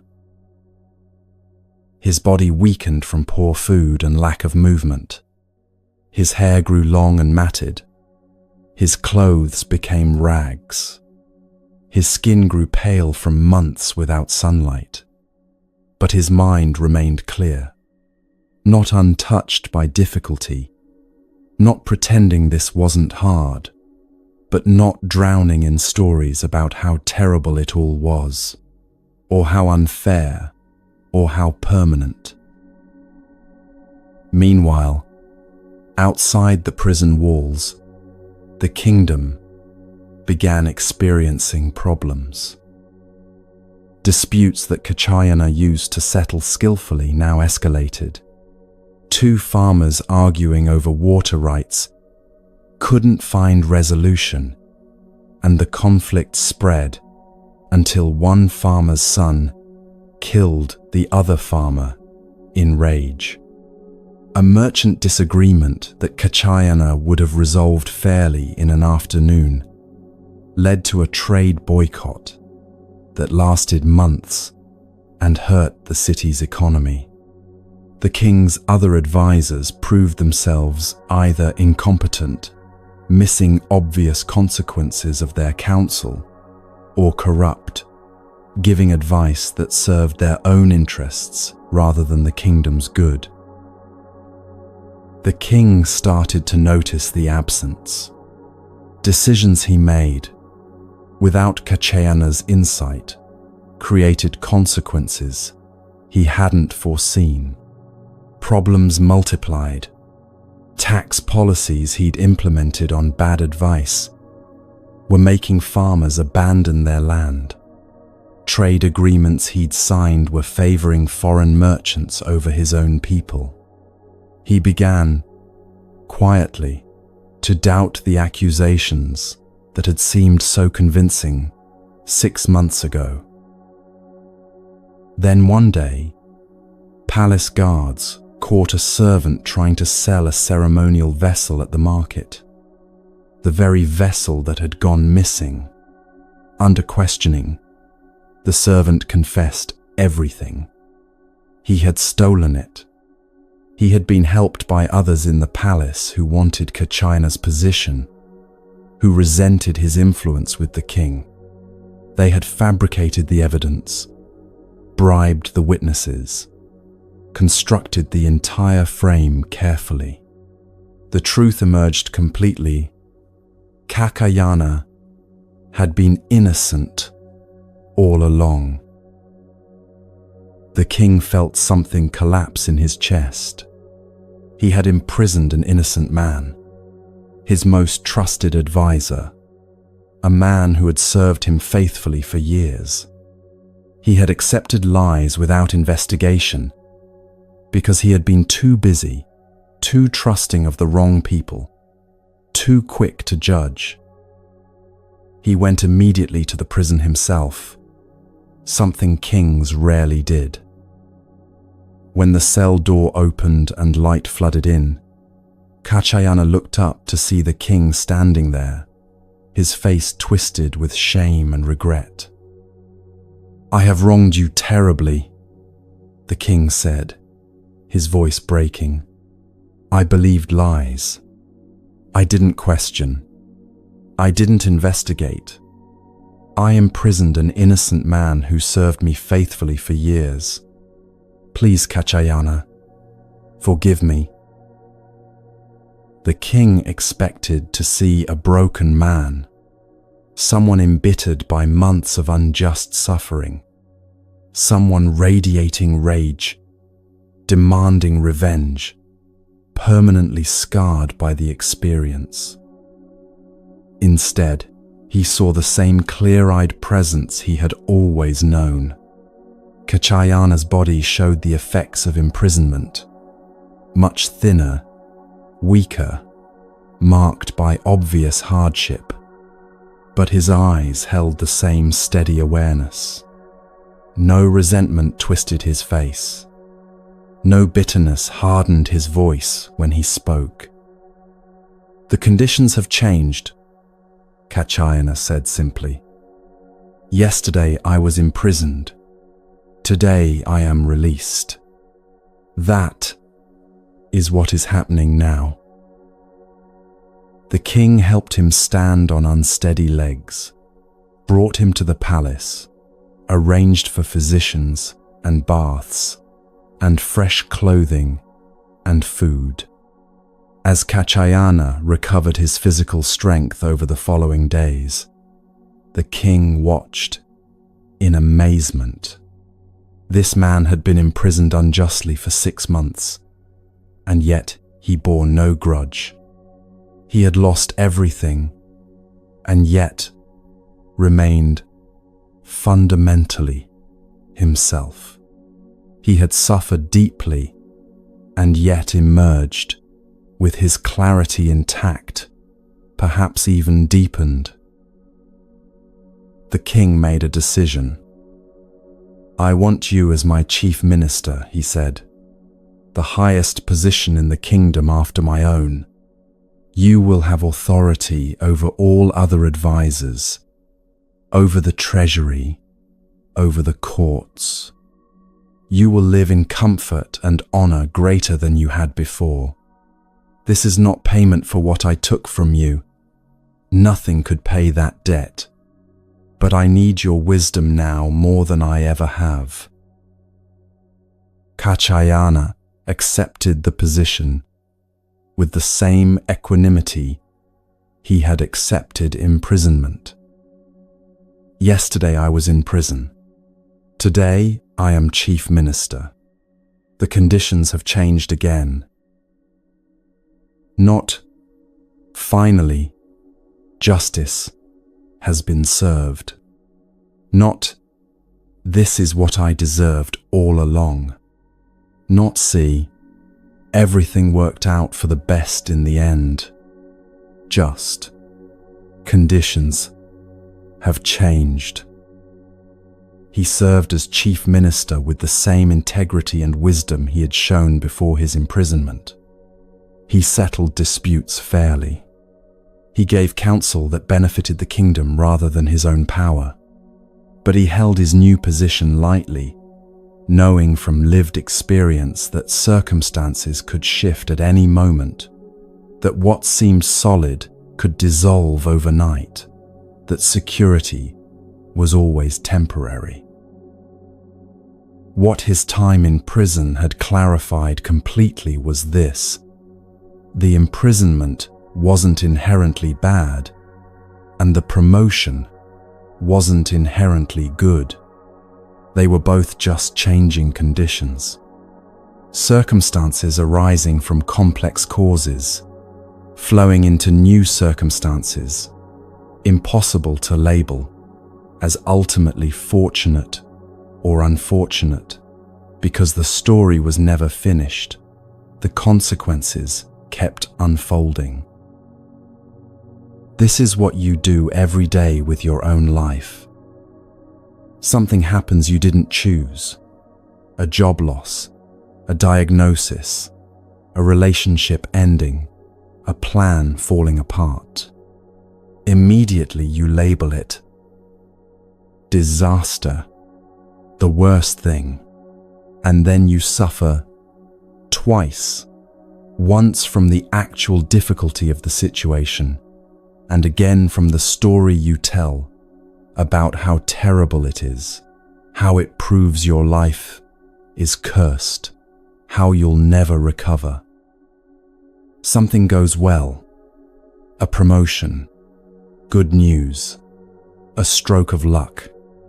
Immediately you label it good. Finally things are working out. Finally I'm safe.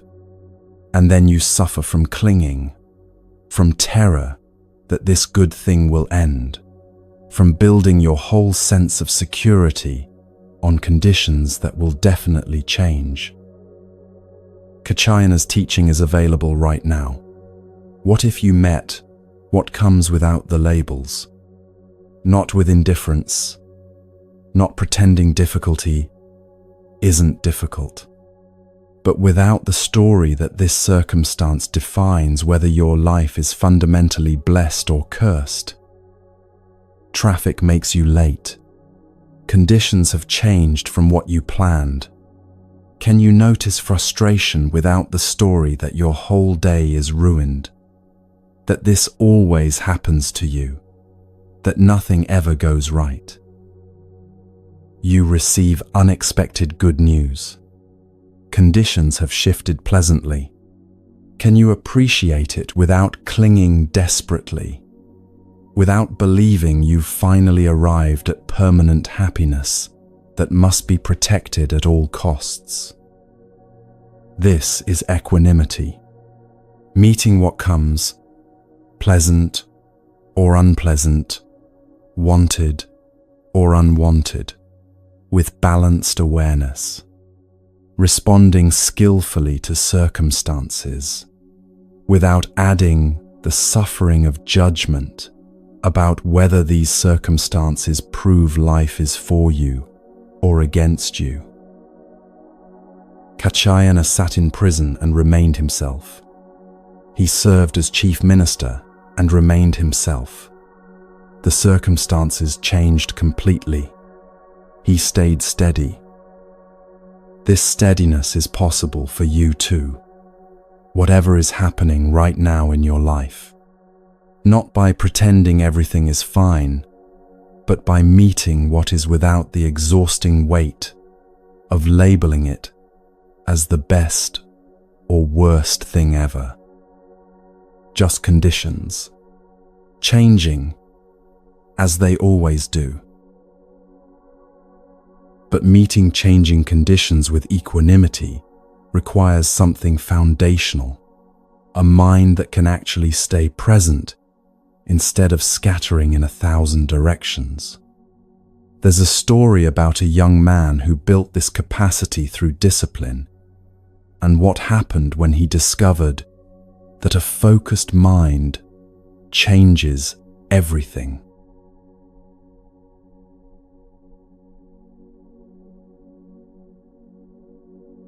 Sadhana was nobody special, the son of a modest family in a village where most young men became farmers or traders, like their fathers. But from childhood, Sadhana had wanted something different. He wanted to learn, not just practical skills for making a living, but real knowledge, the sacred texts, philosophy, the workings of language and logic. When he was old enough, he traveled to a monastery where scholars gathered to study. The place hummed with learning.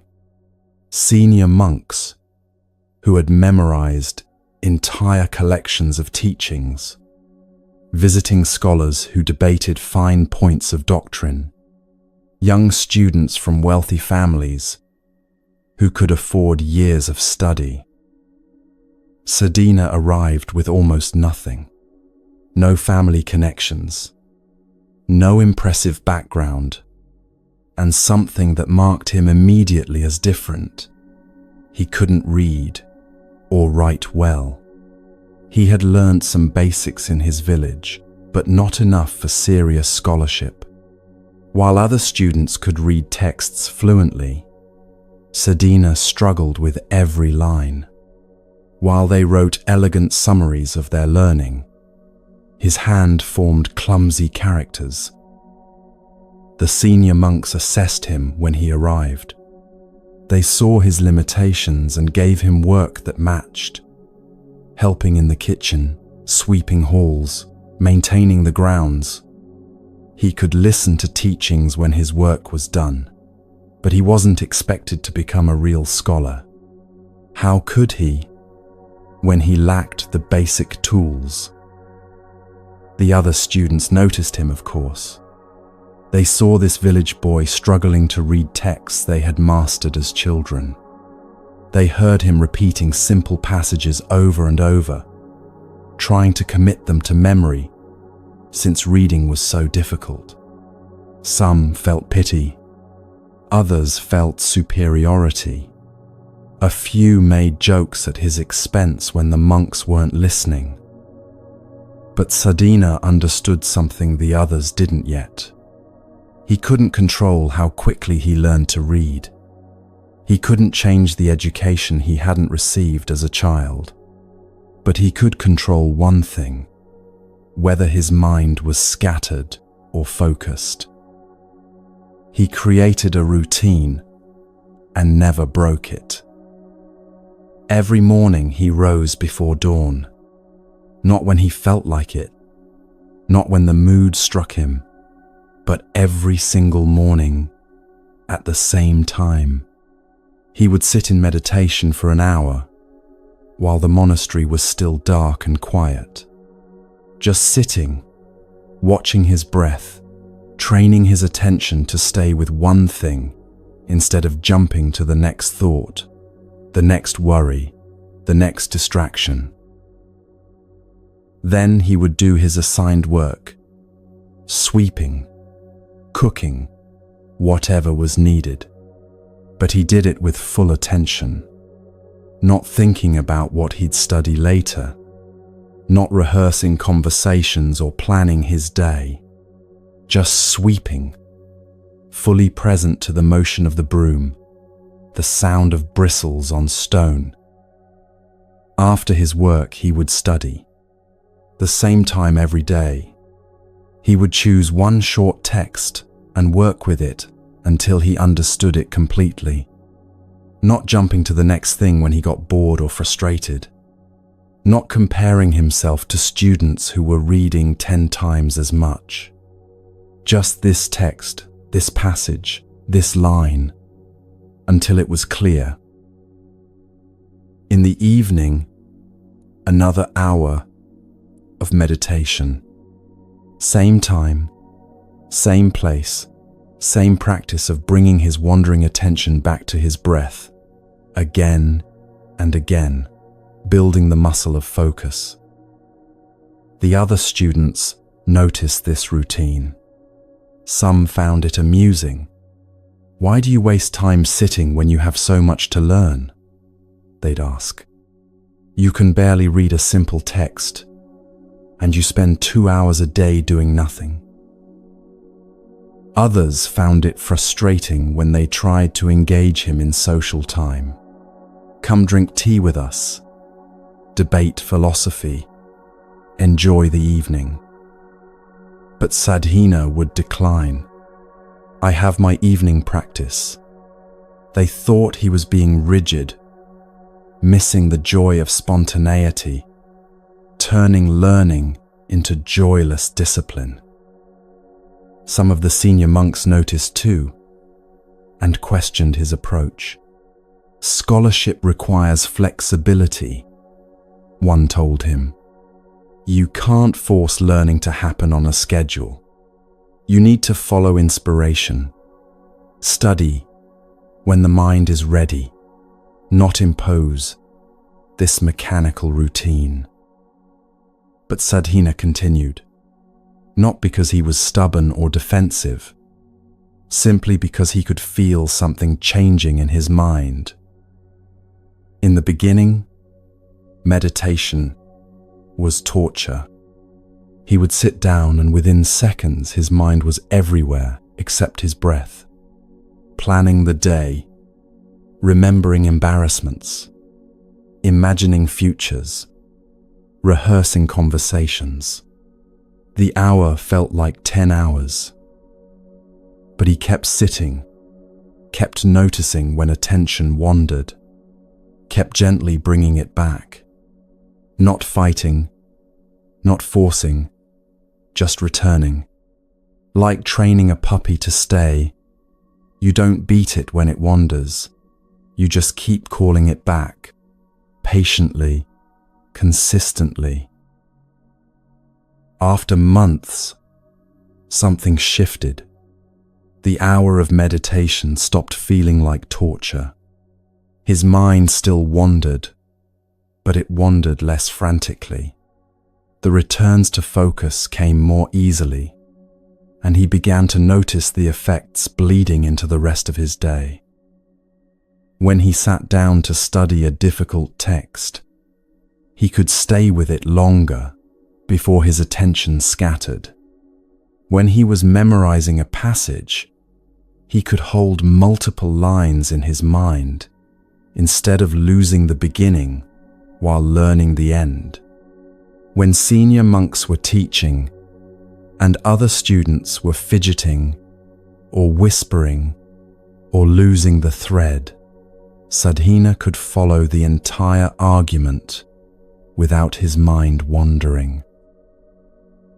His reading improved, not because reading itself became easier, but because he could focus on each word without rushing, without anxiety about how slow he was, without his mind jumping ahead or back. He would read one line with complete attention, understand it fully, then move to the next. Other students read faster but retained less. They skimmed, their minds half present, thinking about other things while their eyes moved across the page. Sadhana read slowly, but what he read stayed. It settled into his understanding like water soaking into soil rather than running off the surface. After a year, something remarkable began happening. A teacher would present a complex teaching, and while other students asked for clarification, needed it repeated, wanted it broken down into simpler pieces, Sadhana understood it immediately.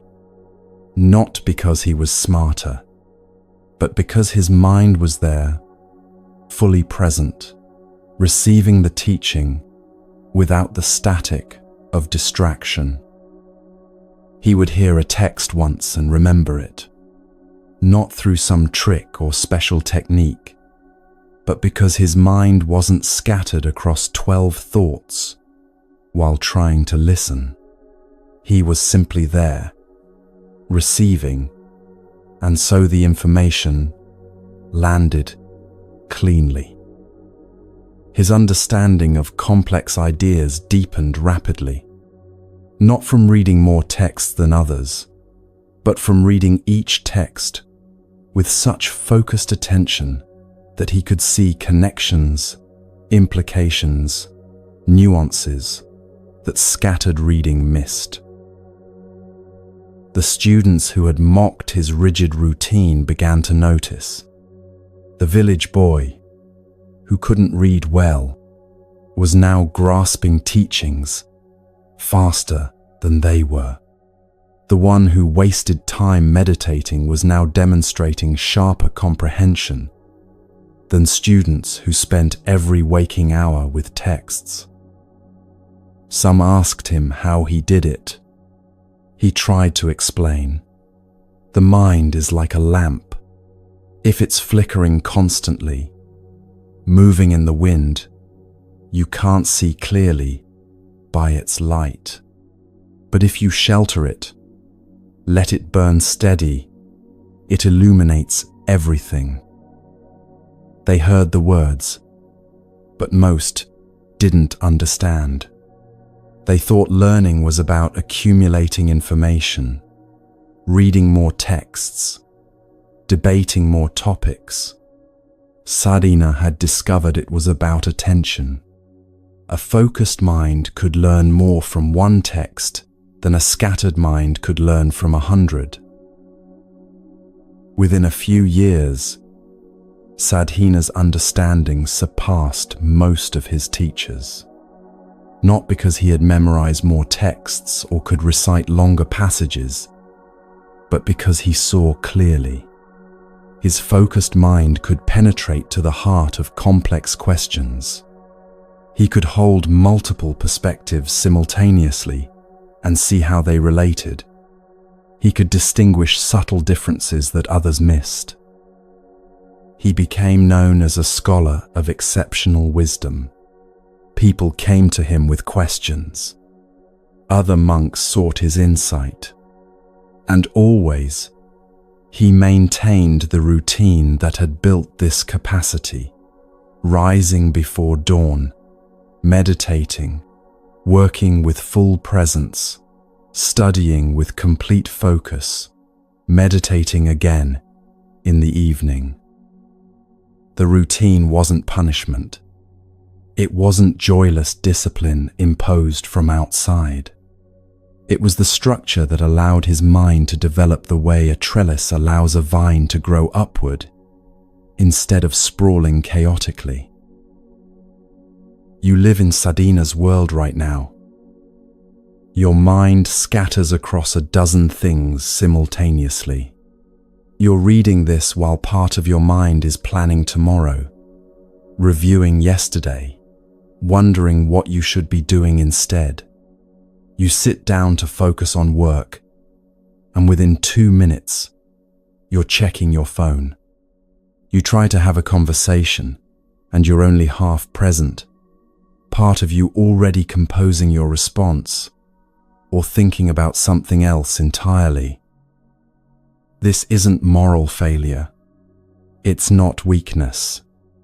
It's what minds do when they haven't been trained. A puppy doesn't stay in one place naturally. Water doesn't flow in a straight line naturally. And attention doesn't remain focused naturally. It has to be trained. But here's what modern culture gets wrong. It tells you to try harder, focus more, push through, force yourself to concentrate. And when that doesn't work, you conclude something's wrong with you. Sadhana's approach was opposite. He didn't force concentration. He created conditions where concentration could develop naturally. The morning meditation wasn't about achieving perfect focus. It was about practicing the return, noticing when attention wandered and gently bringing it back. Doing that 1,000 times, 10,000 times, until the return became smooth, natural, easy. The routine wasn't about rigidity. It was about removing the exhausting work of deciding when to practice, what to do, whether you feel like it. Same time, same practice, every day. The decision is already made. You just show up. The full attention to simple tasks. Sweeping, cooking, wasn't wasted time. It was practice for bringing full attention to complex tasks later. If you can't focus on sweeping a floor, how will you focus on difficult learning?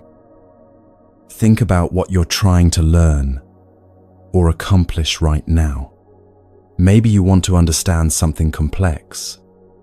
Maybe you're trying to develop a skill. Maybe you're working on a project that requires sustained attention. You probably approach it by trying to force your scattered mind to focus. Sitting down with all your distractions still available, your mind still in its usual chaotic state, and attempting to concentrate through sheer willpower. It doesn't work, or it works for brief bursts before exhaustion sets in. Sadhana's way: train the mind first. Build the capacity for focus through simple, consistent practice. Then bring that trained attention to what you want to learn. You don't need hours of meditation. Start with 10 minutes in the morning. Same time, every day. Not when you feel inspired or when you have time. Same time, just sitting, following your breath, noticing when attention wanders, bringing it back. That's the whole practice. Notice the difference between forcing and training. Forcing is, I will not let my mind wander. I will concentrate. I must focus. Training is, my mind wandered. That's okay. I'm bringing it back. Again and again. Each return is practice. This builds concentration, the way lifting weights builds strength. You don't lift weights by trying really hard to be strong. You lift them consistently. Rest, repeat, and strength develops naturally as a result. You don't build focus by trying really hard to concentrate. You practice returning attention consistently, and focus develops naturally as a result. Then apply it to daily tasks. When you're washing dishes, just wash dishes. When you're walking, just walk. not as some spiritual achievement, but as practice for being fully present. Each moment of full attention is training. Over weeks and months, you'll notice what Sadhana noticed. Tasks that required enormous effort become easier. Learning that felt impossible becomes manageable. Not because the tasks got easier, but because your mind got steadier. The flame of attention that used to flicker in every breeze now burns steady. And by that steady light, you can see clearly what scattered attention can never perceive. What would this look like for you? Not some ideal version where you meditate for hours.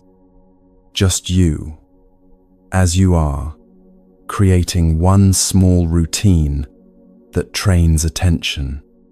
10 minutes in the morning, full presence during one daily task.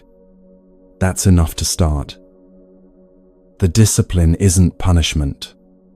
It's the kindness of creating conditions where your mind can finally settle, finally focus, finally develop the capacity you've wanted all along. But steady focus alone won't carry you through life's genuine crises. There are moments when everything falls apart, when disaster strikes, when you're drowning and steady breathing won't save you.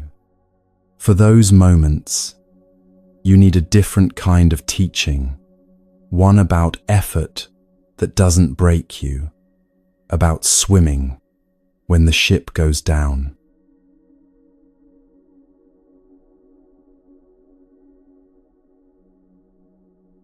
Prince Mahajanaka had lost everything before he was old enough to understand what losing meant. His father, King Arita Janaka, was killed in battle when Mahajanaka was still a child.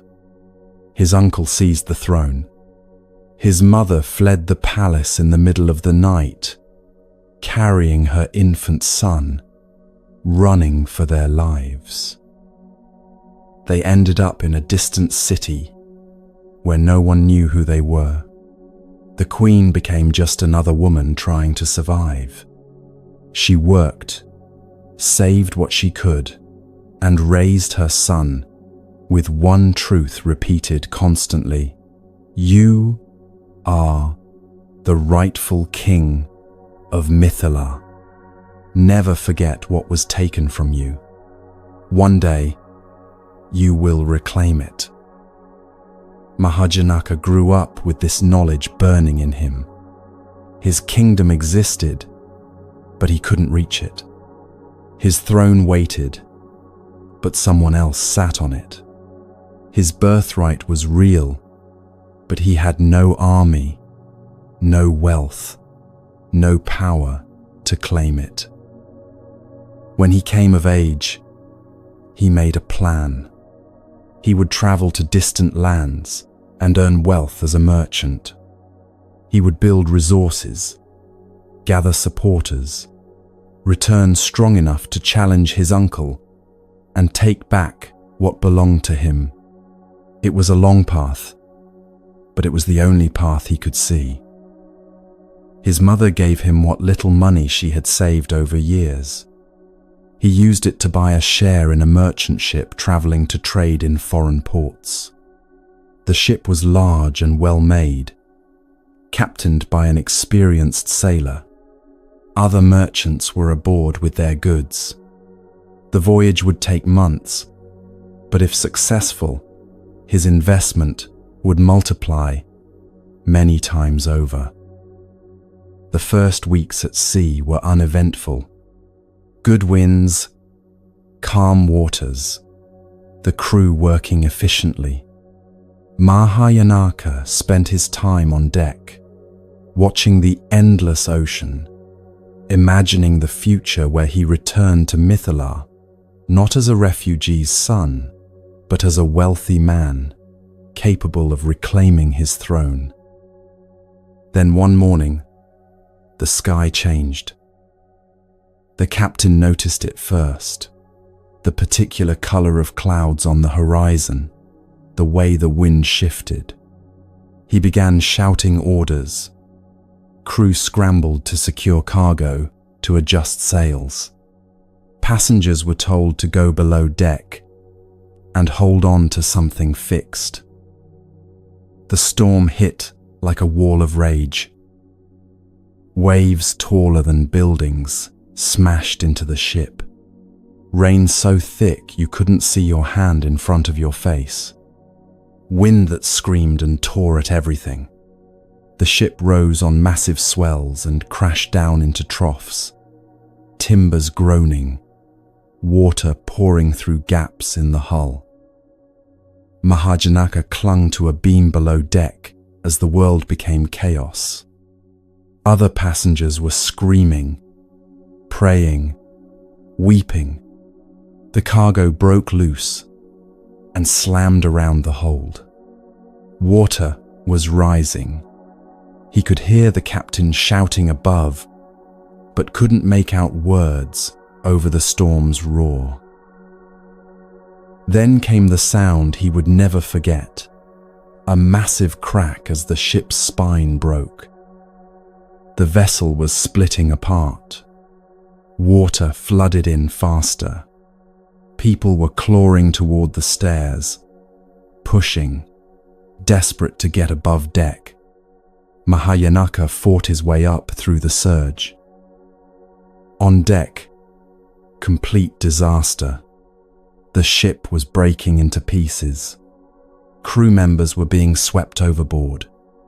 Other passengers clung to masts, to railings, to anything, but the ship was going down and taking them with it. People were grabbing floating debris, trying to use broken planks as flotation. Most were screaming for help, as if help could come in the middle of the ocean during a storm. Some were already giving up, letting go, sinking. The captain disappeared under a wave and didn't resurface. Mahajanaka saw all of this in fragments between walls of water. He saw people drowning. He saw the ship's final pieces slipping under. He saw nothing but ocean in every direction.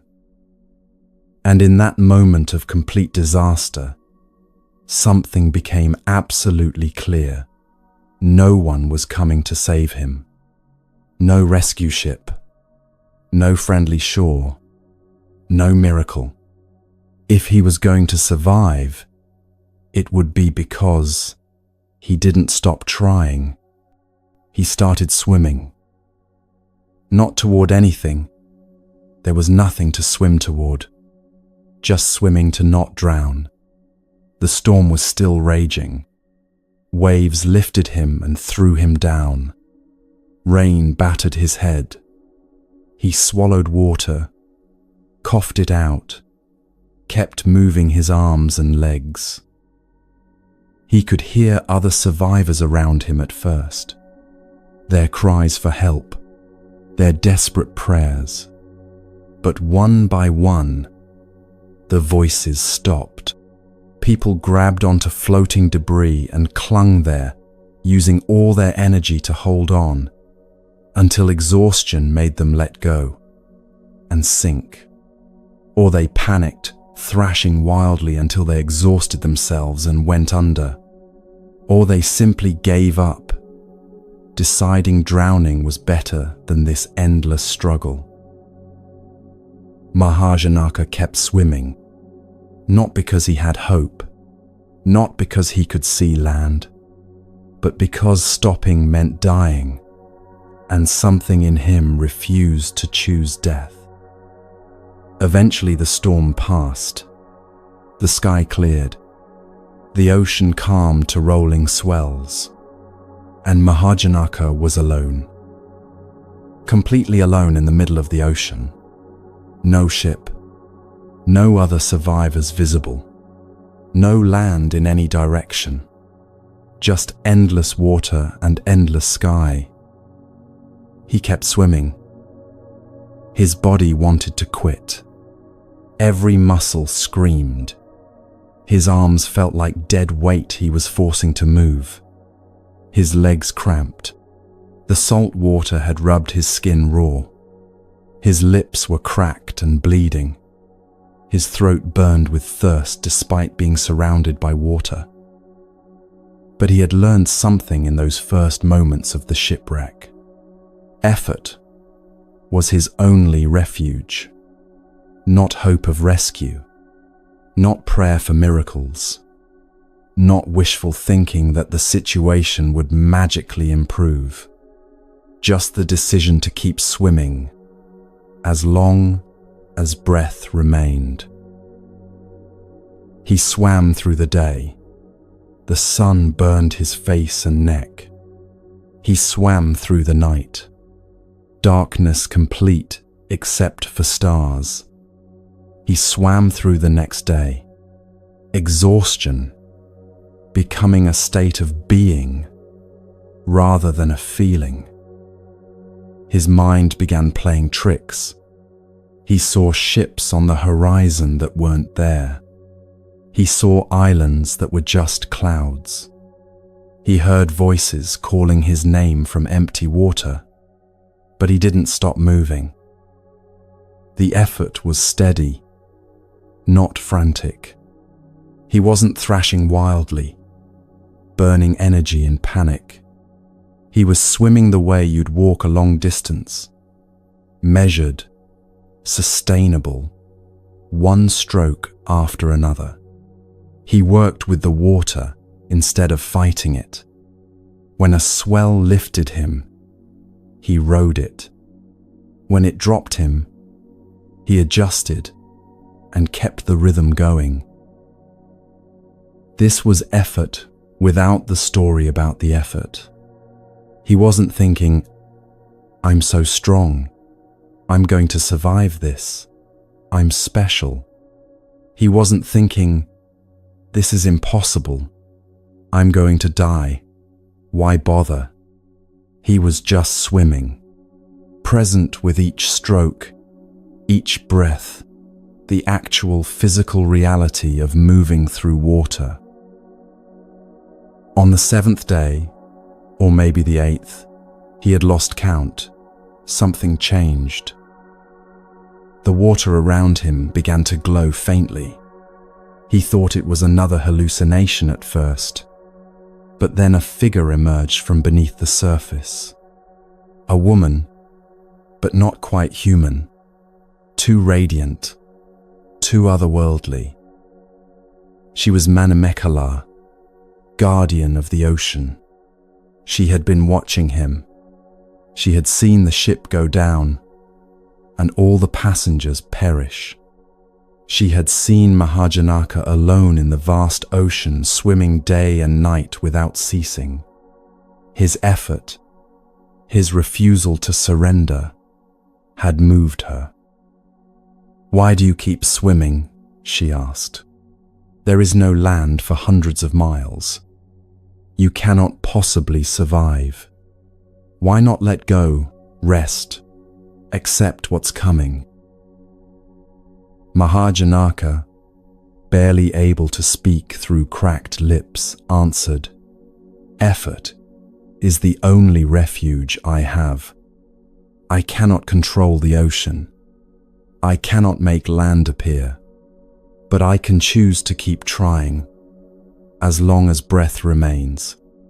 If I die swimming, but I will not choose to stop." Manimekala understood. This wasn't desperate hope or delusion.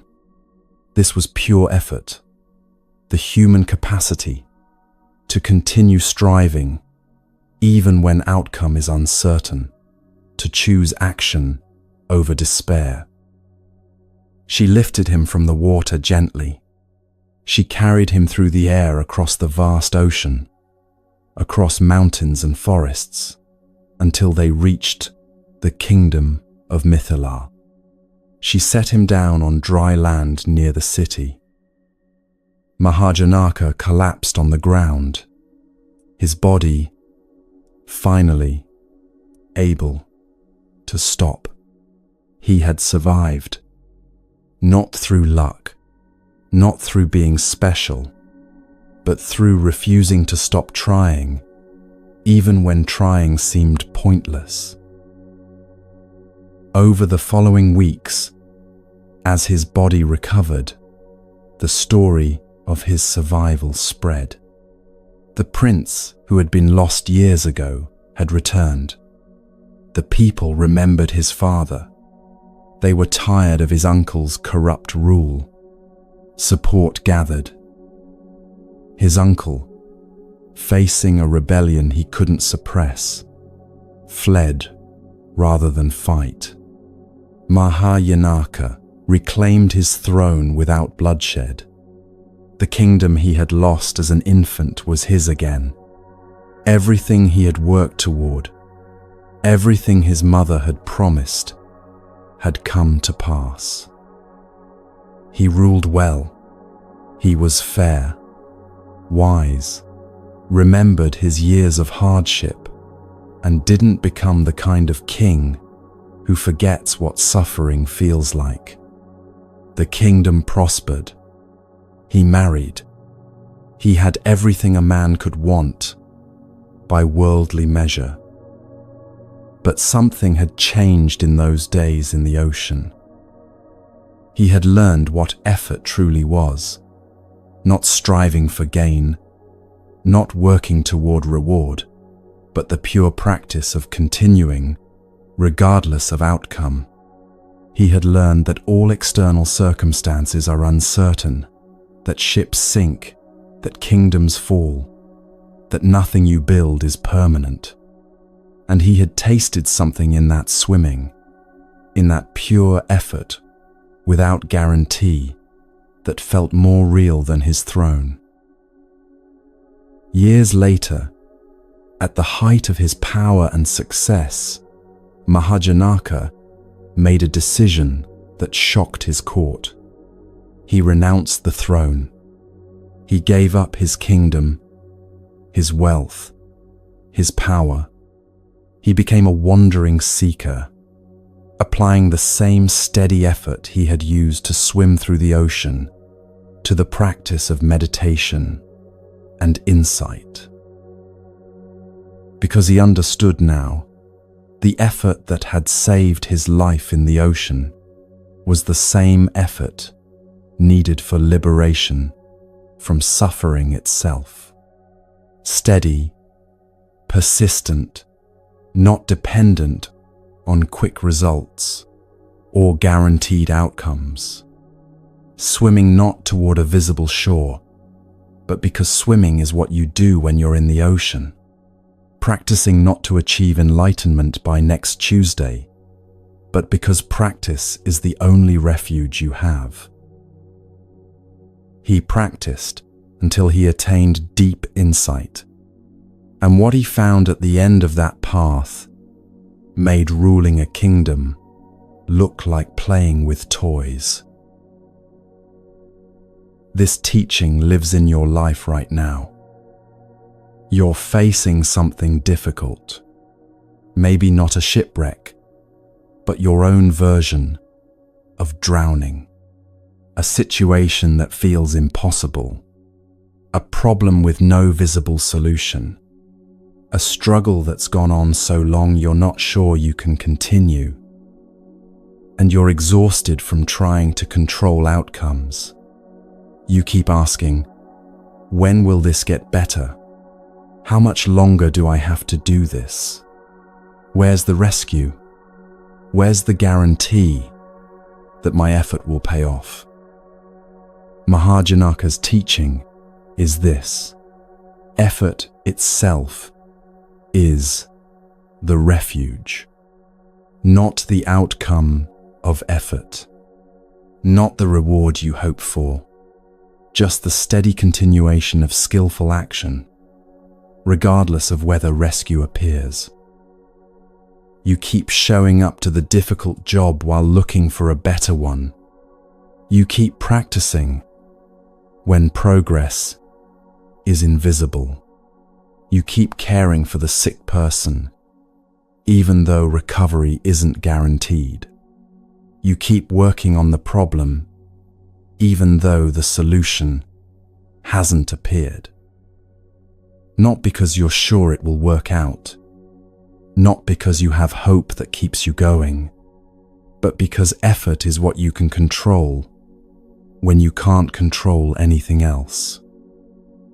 This isn't the toxic, hustle harder message of burnout culture. Mahajanaka wasn't thrashing frantically in the water. He was swimming steadily, sustainably, working with the ocean instead of against it. Right effort means persistent but not frantic, sustained but not harsh, continuing but not desperate, like a long-distance runner who finds a pace they can maintain for miles rather than sprinting until collapse. It means knowing when to rest without quitting, when to adjust your approach without abandoning the path, when to work with circumstances instead of forcing against them. And here's the part that saved Mahajanaka. When you practice genuine effort, when you keep swimming with clarity and steadiness, supportive conditions often arise. Not because you earn divine intervention, but because sincere practice aligns with reality in ways scattered panic never does. The goddess didn't rescue the people who were thrashing and screaming. She rescued the one who was swimming, not as reward for being special, but because his effort showed something worth supporting. In your life, you can't control whether help arrives, but you can control whether you're swimming or drowning, whether you're practicing skillfully or collapsing into despair, whether you're working with reality or fighting it in panic. Right now, what's your ocean? Where are you drowning instead of swimming? Where have you stopped trying because you can't see the shore? What would steady effort look like? Not forced optimism, not grinding yourself into dust. Just the sustainable practice of continuing skillfully, one stroke at a time, for as long as you have breath. And remember what Mahajanaka remembered when he renounced his kingdom. The highest effort isn't for worldly success. It's for liberation itself. The same steady practice that saves you from drowning can carry you all the way to freedom from suffering. The ship has already sunk. The only question is, will you keep swimming? But all this effort, all this practice, all this swimming, it can feel exhausting when you believe you're fundamentally broken and need fixing. There's one more teaching you need to hear, about someone who discovered that the mirror needs no polishing because it was never tarnished in the first place.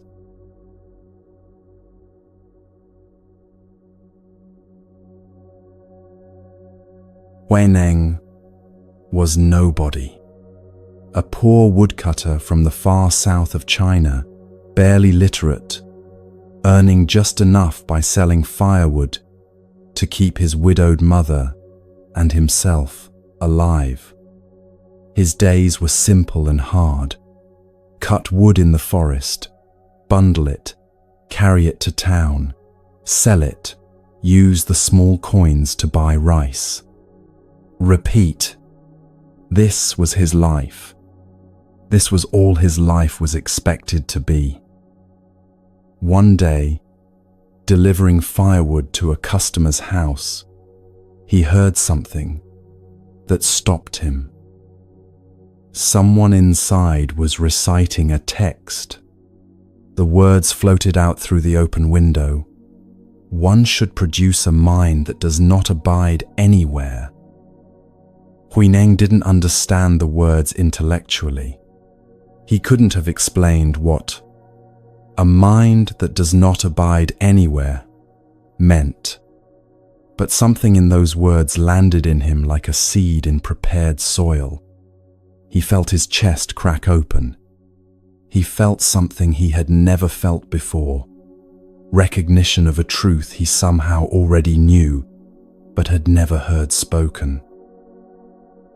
He stood there trembling, tears streaming down his face for reasons he couldn't name. When the recitation ended, he knocked on the door. An elderly man answered, looked at this rough woodcutter standing there crying, and waited.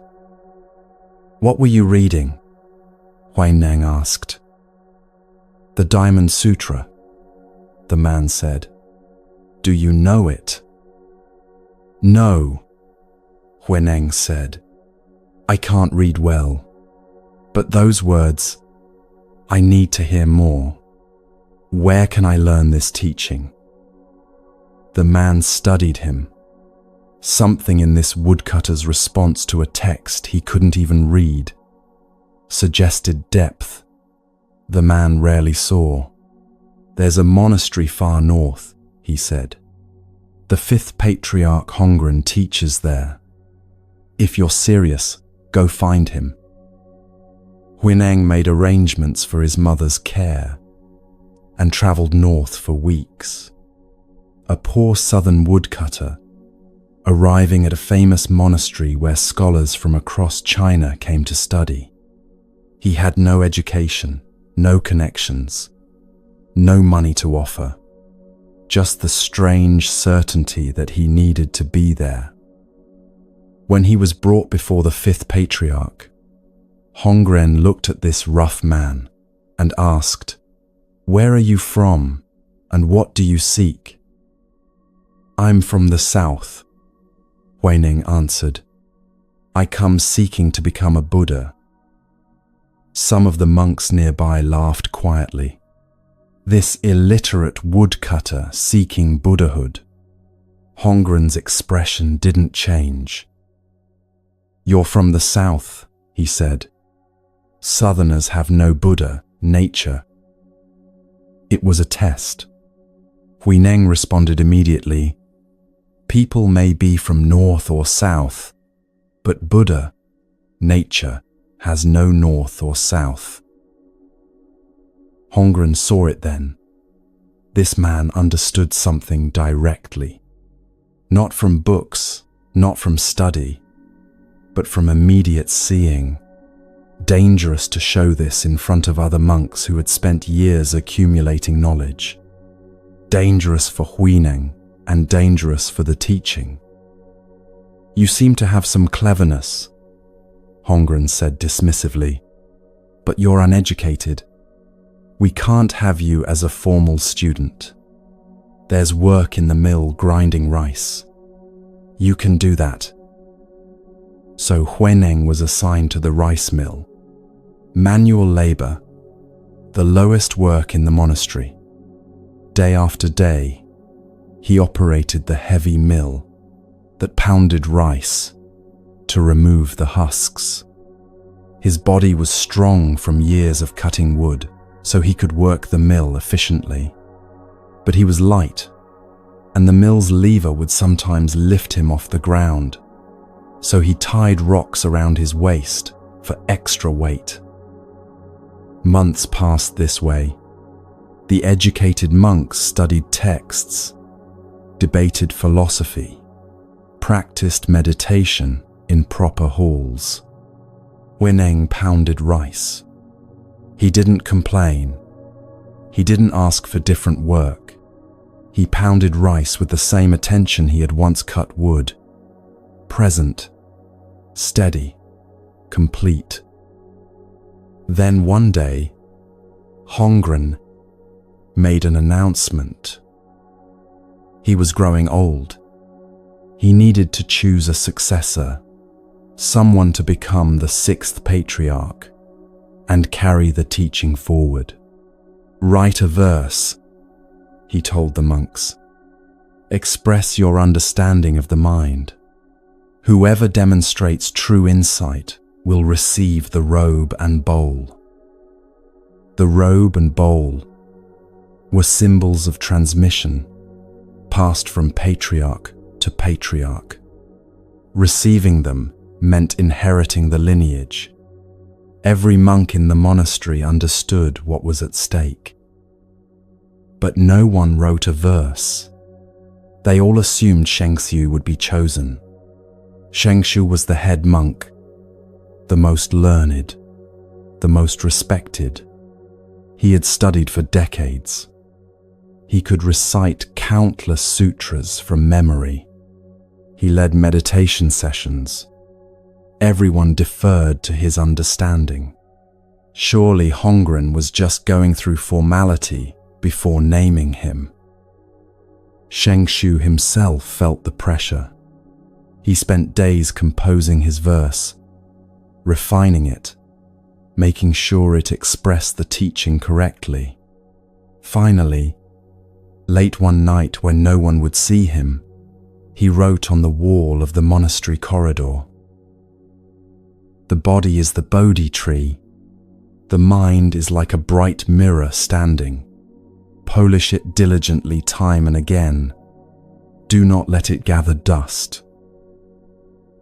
When monks saw the verse the next morning, they were awed. "This is profound," they said. "Shengxiu has captured the essence of practice." They praised the verse throughout the day. Hongren saw it and said nothing. The verse wasn't wrong.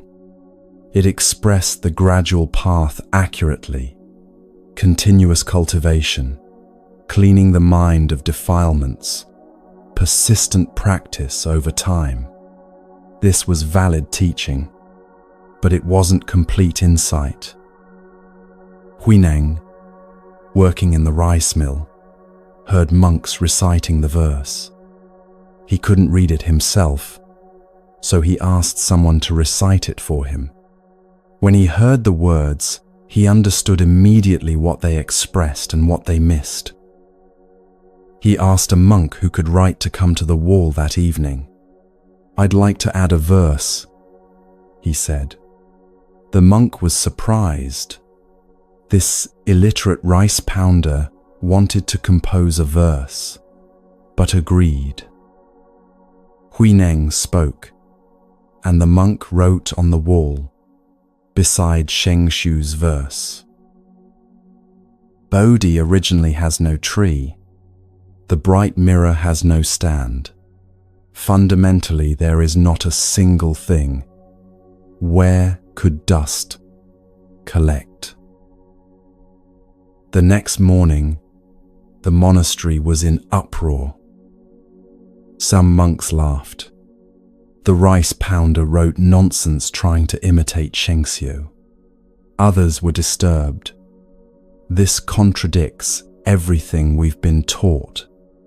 Some stood in front of the two verses, sensing something they couldn't quite name.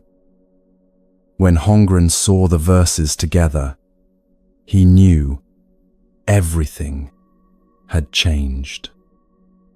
Shengxiu's verse said, "You have a mirror, mind. It gets dusty, defilements. You must polish it constantly, practice." This is the gradual path, the path of cultivation. It's not wrong. Most people need to walk this path. Huineng's verse said, "There is no mirror that can get dusty because fundamentally there is nothing. Mind is originally pure. Dust never actually touches it. This is seeing your original nature directly. This is the sudden path, But Hongren couldn't publicly declare this in front of monks who had spent decades polishing their mirrors. They would riot. They would harm Huineng. So he said dismissively, "This shows no understanding. Ignore it." That night, in darkness, Hongren went to the rice mill. He found Huineng still working, pounding rice by moonlight. "The rice is white enough," Hongren said quietly. It was code. "The rice is white. Your mind is clear. You've seen your original nature." Hongren transmitted the teaching then, in the rice mill, to an illiterate laborer. He gave Huineng the robe and bowl. "You are the sixth patriarch," he said, "but you must leave tonight. The other monks will not understand. Some may try to harm you. Go south. Hide for a time. Let the teaching mature. When the time is right, teach." Huineng left that night. He disappeared for years. Eventually he emerged as a teacher, and his understanding transformed Chan Buddhism completely. The lineage passed through him, not through the learned Shengxiu. This story is about you right now. You've been polishing the mirror for years, reading books about how to be better, taking courses on fixing yourself, practicing techniques to improve your mind, your habits, your life. You've accumulated so much knowledge about what's wrong with you and how to correct it. You're Shengxiu, writing the verse about constant polishing. It's not wrong. Practice is necessary. Cultivation is real. But somewhere in all that polishing, you've lost sight of something. The mirror was never dirty. Your Buddha nature, your fundamental clarity, was never damaged. The dust you're trying so hard to remove is appearing on the surface, but it's not touching the mirror itself. You've been polishing and polishing, believing that eventually, after enough work, you'll finally be okay. But you've always been okay. This doesn't mean stop practicing. Huineng still had to pound rice for months. He still had to work, had to live, had to function. The teaching isn't do nothing because you're already enlightened.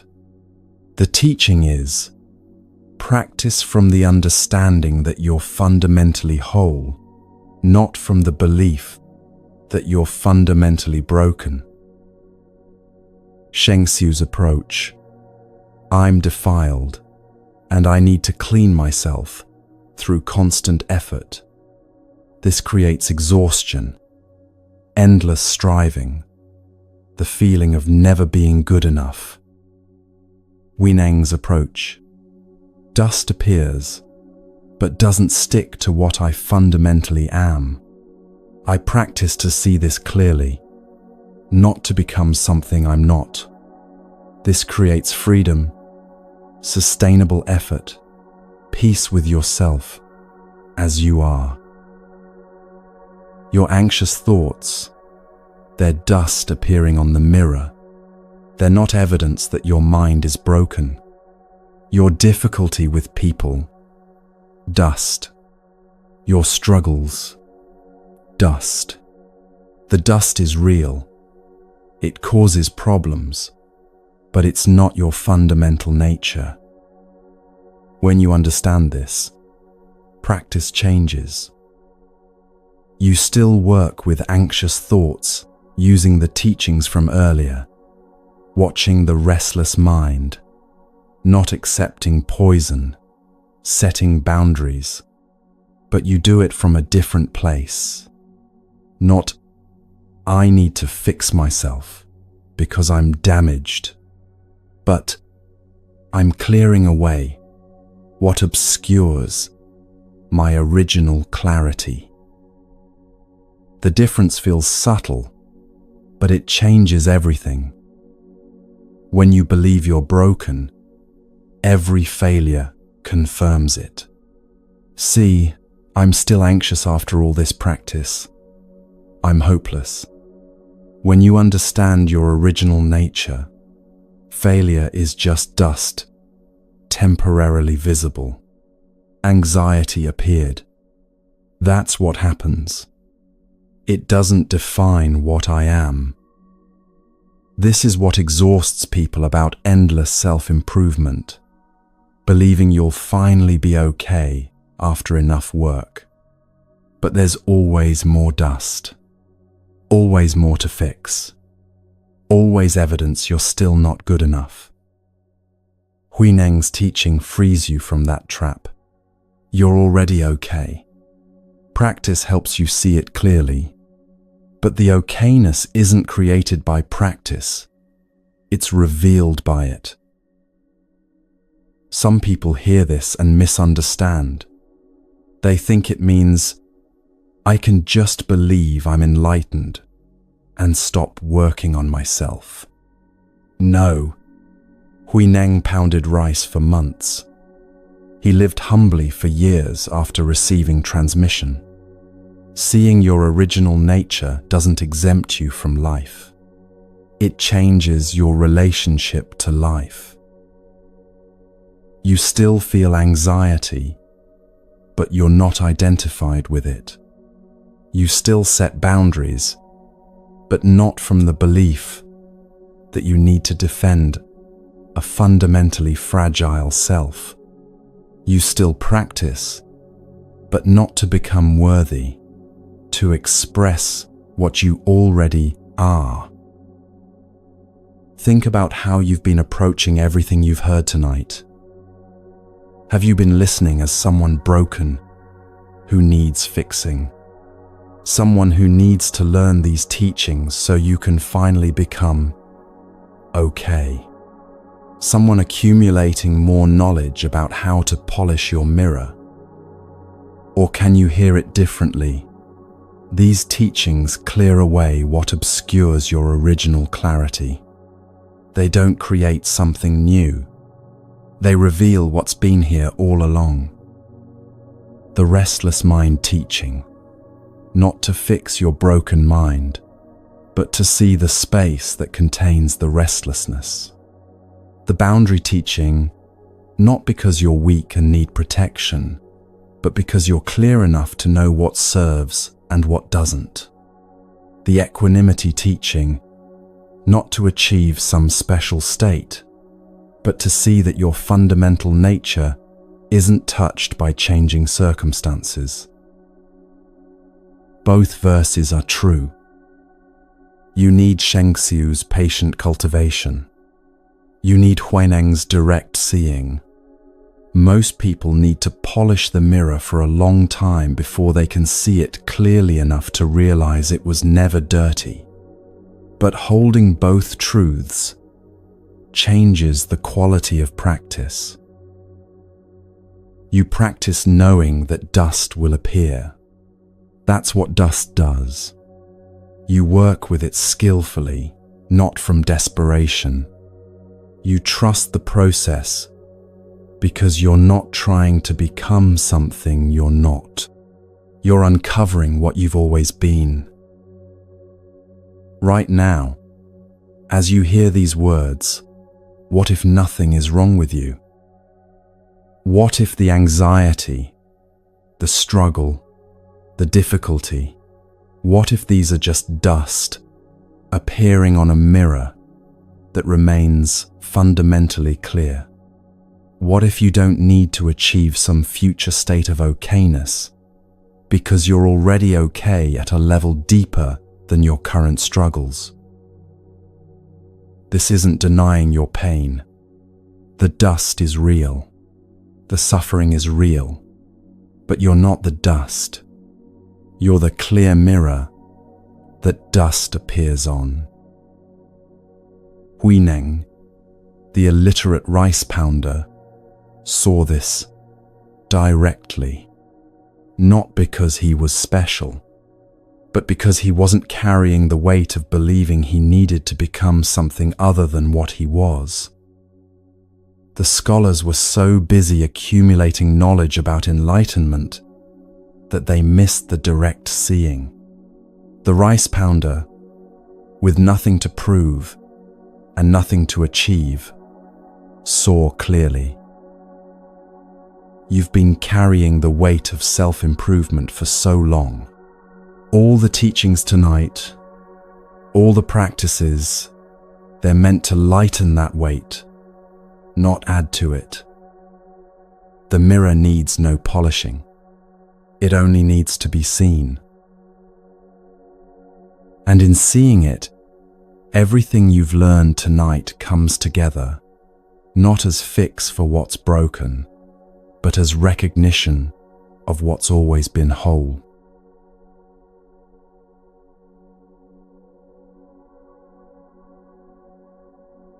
Remember the weight you carried when we began, the thoughts that wouldn't quiet, the criticism you couldn't shake, the people whose expectations had become cages. How does it feel now? Not because anything external